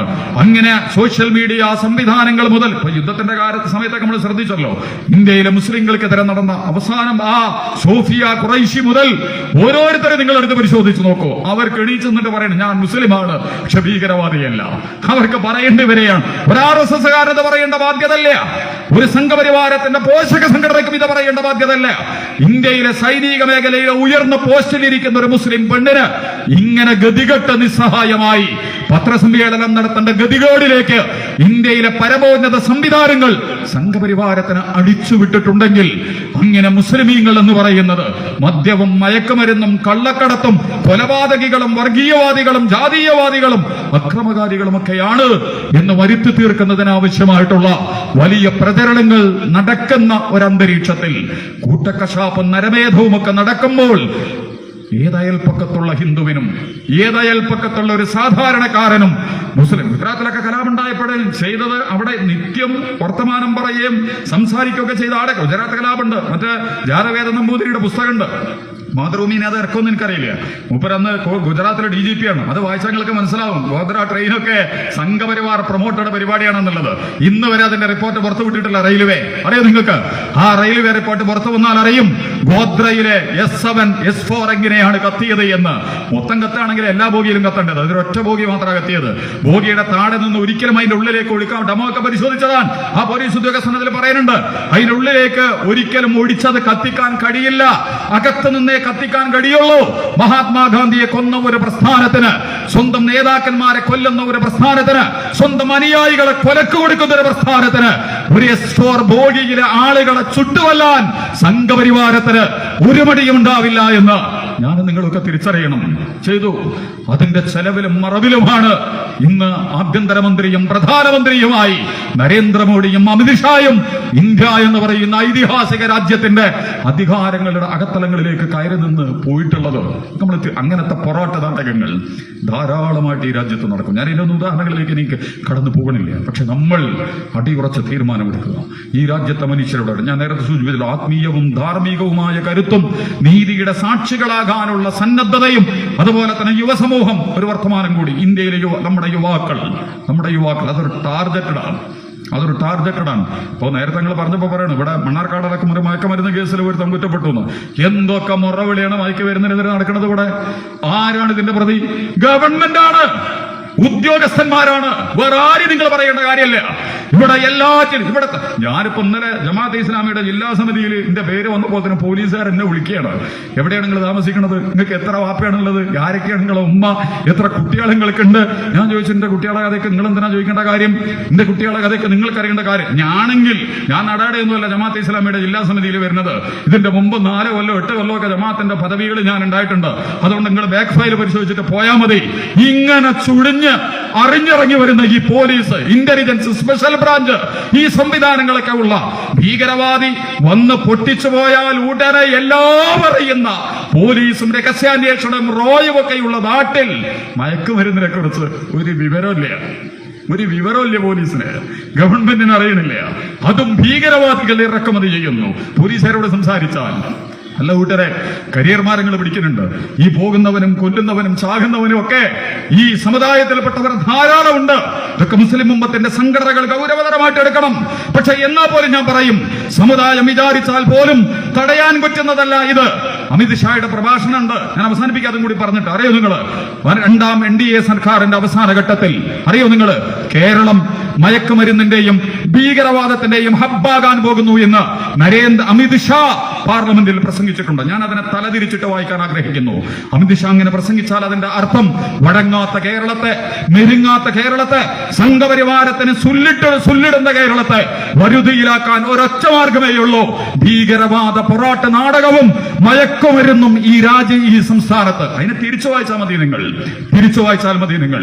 കേരളം ഹബ്ബാകുന്നു എന്ന് അമിത് ഷാ പറയുന്നുവെങ്കിൽ ഏറ്റവും വലിയ മയക്കുമരുന്ന് അഴിമതി ആയി കടത്ത് വന്നത് ഗുജറാത്തിലെ അദാനിയുടെ എയർപോർട്ടിലാണ്. നമ്മുടെ പ്രധാനമന്ത്രി, നമ്മുടെ മുഖ്യമന്ത്രിയൊക്കെ വന്ന അദാനി ഉണ്ടല്ലോ, ആ മുഖ്യമന്ത്രിയൊക്കെ ഒപ്പം നിന്ന് ചിരിച്ച കമ്മ്യൂണിസ്റ്റ് ഇന്ത്യൻ അലയൻസിലെ ശക്തനായ നേതാവ് സ്വകാര്യ മേഖലയെ പിന്തുണക്കുന്നു എന്ന് സംഘപരിവാരത്തിന്റെ പ്രധാനമന്ത്രി പറഞ്ഞപ്പോൾ ചിരിച്ച് അഭിനന്ദിച്ച അദാനി, അദാനി വിഴിഞ്ഞത്ത് എയർപോർട്ട് വന്നിട്ട് ഇപ്പോൾ നമ്മൾ പേടിക്കണം. ഗുജറാത്തിലെ മയക്കുമരുന്ന് അതിനേക്കാൾ സുഗമമായി സംഘപരിവാർ, ഇസ്രായേൽ, CIA, സംഘപരിവാർ അടക്കമുള്ള സംവിധാനങ്ങൾ യുവതയെ, മനുഷ്യരെ, നിങ്ങള് മറ്റേ ഈ ഗസ പ്രശ്നം വന്നപ്പോ ഇസ്രായേലിലെ ഹാരിസ് പത്രത്തിൽ വന്നൊരു ലേഖനുണ്ട്, അറിയോ നിങ്ങൾ? ഗസയെ തകർക്കാൻ ഇസ്രായേൽ നടത്തിയിട്ടുള്ള പരിപാടികൾ, നിരീശ്വരവാദം, നിർമ്മതവാദം, അരാഷ്ട്രീയവാദം, സെക്സ്, ലൈംഗികത, അതുപോലെ തന്നെ ഫാഷൻ ഭ്രമം, ഇതൊക്കെ പറഞ്ഞിട്ട് അവസാനം മയക്കുമരുന്ന്. ആ ഉദ്യോഗസ്ഥൻ പറയാണ്, അദ്ദേഹം ആ ലേഖനം ചെയ്തിട്ട് ആദ്യം പറഞ്ഞത് നമ്മൾ തോറ്റു, ഇസ്രായേൽ തോറ്റു, ജയിച്ചത് ഗസയാണ്. അത് പറഞ്ഞിട്ട് അദ്ദേഹം പറഞ്ഞത്, ഗസയിൽ നമ്മൾ പ്രയോഗിച്ച എല്ലാ തന്ത്രങ്ങളെയും ഹമാസ് തോൽപ്പിച്ചു കളഞ്ഞു.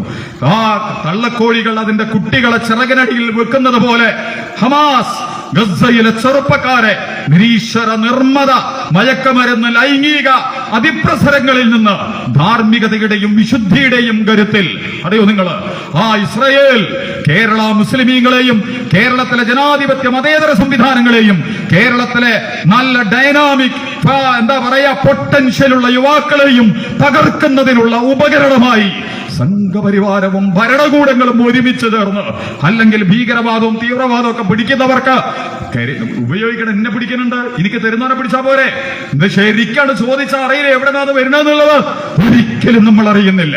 സുലഭമാണ് മയക്കുമരുന്ന്. 5ാം ക്ലാസ്സിലും അംഗൻവാടിയും മുതൽ നമ്മുടെ പ്രൊഫഷണൽ സ്ഥാപനങ്ങളിലടക്കം പേടിക്കുക. കേരളത്തിലെ യുവത്വത്തെ, പ്രത്യേകിച്ച് ഇസ്ലാമിക യുവത്വത്തെ പകിടം മറിക്കാൻ സംഘപരിവാരവും നിരാശ്വര നിർമ്മത പ്രസ്ഥാനങ്ങളും ഒത്തുകളിക്കുന്നുണ്ടോ എന്നുള്ളത് പോലും ഭയപ്പെടേണ്ട അതിന്റെ അവസാനത്തെ സന്ദർഭങ്ങളിലൂടെ നമ്മൾ പോകുന്നത് കൊണ്ട് സോളിഡാരിറ്റി യൂത്ത് മൂവ്മെന്റ് ധൈര്യപൂർവ്വം പറയുന്നു, വിശുദ്ധിയുള്ള ഒരു ജീവനത്തിന്, വിമോചനപരമായ ഒരു ജീവിതത്തിന്, വിപ്ലവാത്മകമായ ഒരു ജീവിതത്തിന്, ഇഹത്തിലും പരത്തിലും നിങ്ങൾ അടയാളപ്പെടുത്തുന്ന ഒരു ജീവിതത്തിന് സത്യസന്ധതയും നീതിബോധവും സമരവീര്യവും ആശയപരമായ കരുത്തുമുള്ള ഈ സംഘത്തിന്റെ കൂടെ, ഇതുപോലുള്ള സംഘങ്ങളുടെ കൂടെ അരുചേർന്നുകൊണ്ട് നീതിയുടെ യുവശക്തികളായി നിങ്ങൾ മാറുക എന്നുള്ള ഒരു സന്ദേശത്തെ കൂടി പങ്കുവെച്ചുകൊണ്ടാണ് സോളിഡാരിറ്റി യൂത്ത് മൂവ്മെന്റ് ഈ സമ്മേളനം വിളിച്ചു ചേർത്തിട്ടുള്ളത്. ഞാൻ അവസാനിപ്പിക്കുന്നു. വംശീയതയെയും വർത്തമാനകാലത്തെ യൗവനത്തെയും ഒരുമിച്ച് ആ വംശീയതയെ ചെറുത്തു തോൽപ്പിക്കുന്നിടത്ത് വർത്തമാനകാല യൗവനത്തെ കരുപ്പിടിപ്പിക്കുന്നതിൽ നിർണായകമായ സംഭാവനകൾ അർപ്പിക്കാൻ കഴിയുമാറ് മുന്നോട്ട് പോകാൻ അല്ലാഹു സുബ്ഹാനഹു വ തആല സോളിഡാരിറ്റിയെ, നമ്മുടെ സംവിധാനങ്ങളെ അനുഗ്രഹിക്കുമാറാകട്ടെ എന്ന് പ്രാർത്ഥിച്ചുകൊണ്ട് എല്ലാവർക്കും സോളിഡാരിറ്റിയുടെ ഹൃദ്യവും സുജ്വലവുമായ അഭിവാദ്യങ്ങളും സന്തോഷങ്ങളും അറിയിച്ചുകൊണ്ട് ഞാൻ അവസാനിപ്പിക്കുന്നു. വസല്ലല്ലാഹു അലാ മുഹമ്മദ് സല്ലല്ലാഹു അലൈഹി വസല്ലം. അസ്സലാമു അലൈക്കും വറഹ്മത്തുള്ളാഹി വബറകാതുഹു.